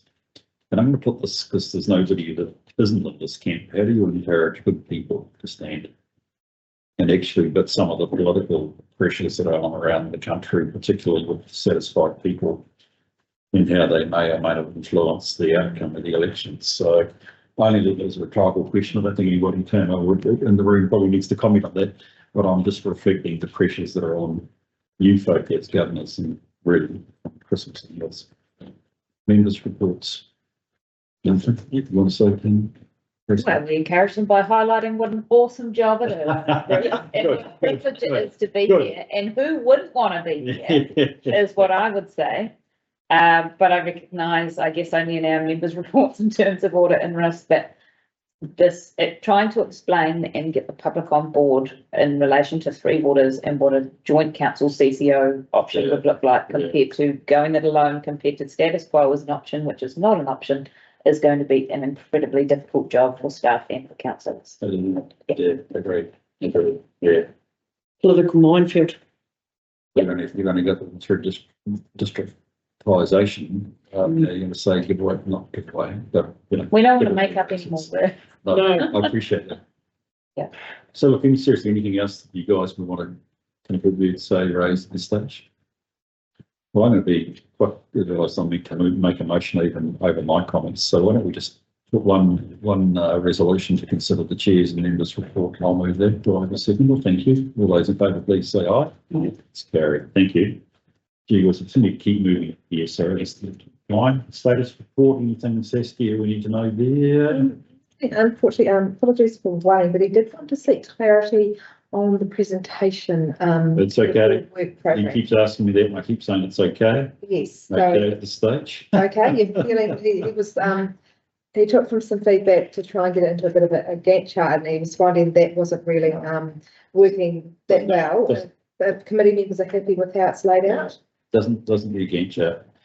Look, I think we just need to get into this timetable. We're going to have an extra meeting, which we get in there for the 28th of January, and it is, all the points that are made, it will only be for the LTP related stuff. I mean, you've always got the right to add stuff to it, but I think we know that we've got to focus on the LTP. It's the matter of criticality. Look, March, I had noted in March, we should have a report on the LTP, which is the first item. An update on risk. So I think that's standard while we go to the season annual plans. Well, he's got something on the annual plan. Well, we don't need an annual plan next year, heaven helps. Annual report, as I just said, I would like an audit arrangement, or the audit plan arrangement, whatever they call it these days, for the March meeting. I might have even said that to Chantel, but it's 10th for June. That won't happen this year, please. We're going to be okay with internal audit. We're going to have David coming back to us, which would be useful. I think the rest follow. Okay. The compliance report is annual. Policies, well, we're doing well. Actually, I noticed on that, if you look down the bottom of page 259, you can see significance we've dealt with. Investment policy, liability management policy, rates, remissions, rating policy, revenue and financing policy, and structure. Do they all come through this committee? If so, when? We've got nice blank. We're going to deal with all those on the 28th. We're not, are we? In terms of revenue and financing policy, that will need some changes because of the changes of the districtisation. That's right. Work, and then you need to publicly consult on that. And I think it's due for it's public, it's a 6-year document, so it's due for a change anyway. So I'm working through that now. There aren't too many changes to differentiate, so it may be something that we could put to this committee by the end of January. Yeah, well, if you're going to get it ready for consultation anyway, so you're going to have it in place, okay? So I just think, sorry, because there's no docs to it when these are coming, and I appreciate they're around the place, I just think we should have docs 28th of January for these documents as needed. And I mean, perhaps by exception, not changing your rating policy, your rates remission policy, fine. We can deal with that quickly. Yeah. Given that we've got a couple of changes that may be coming through the long-term plan, especially in the water remission space. Yeah. And there's a paper on the council agenda for Wednesday, which is intra-boundary properties. We may need to just tweak the remission policy to allow that to happen. There will be something that will change, but it won't be a major change. That'd be cool. And I'll talk to Wayne about this list with some of the items listed on here. You have saying like credit card policy. Well, we've done the risk management policy. Yeah, so there's a few things. Staff delegations manual doesn't typically come to this committee, so the council give Peter the delegations, and then in writing Peter can sub-delegate those, which he does to various staff, so he's not doing a 200-hour week. So that's quite an operational document. So unless of course there's any burning desire for that to come to this committee, it really is what Peter gives his GMs and we give our third tier delegation to do, and what council's allowed us to do. but we'll tidy that up for the next meeting. Yep. And look, the only other thing that I've got here was on my head was, probably June, we should think about insurance strategy. Okay, given, it could be September, but, I'll get in your hands as to when we need to do that, but given the discussion we had today, it's going to be something there that comes up with that. Okay, I think that's sort of headline stuff that counts. So with that, I'd like to move that we receive the increasing. All those in favour, please say aye. Those against, it's carried. That gets me to the date of our next meeting, which is not the 14th of February. It's 28th, but you'll note the 14th as well. We've got a few things to deal with under public excluded. I think they're all appropriate under public excluded. I'll move it. Any discussion? All right, go ahead. All those in favour, please say aye. Those against, it's carried. Minutes of the 3rd of October. I'm going to move with the. Yeah. I'm going to move. Oh, sorry, Sarah. This is Change the sign. speedy. No.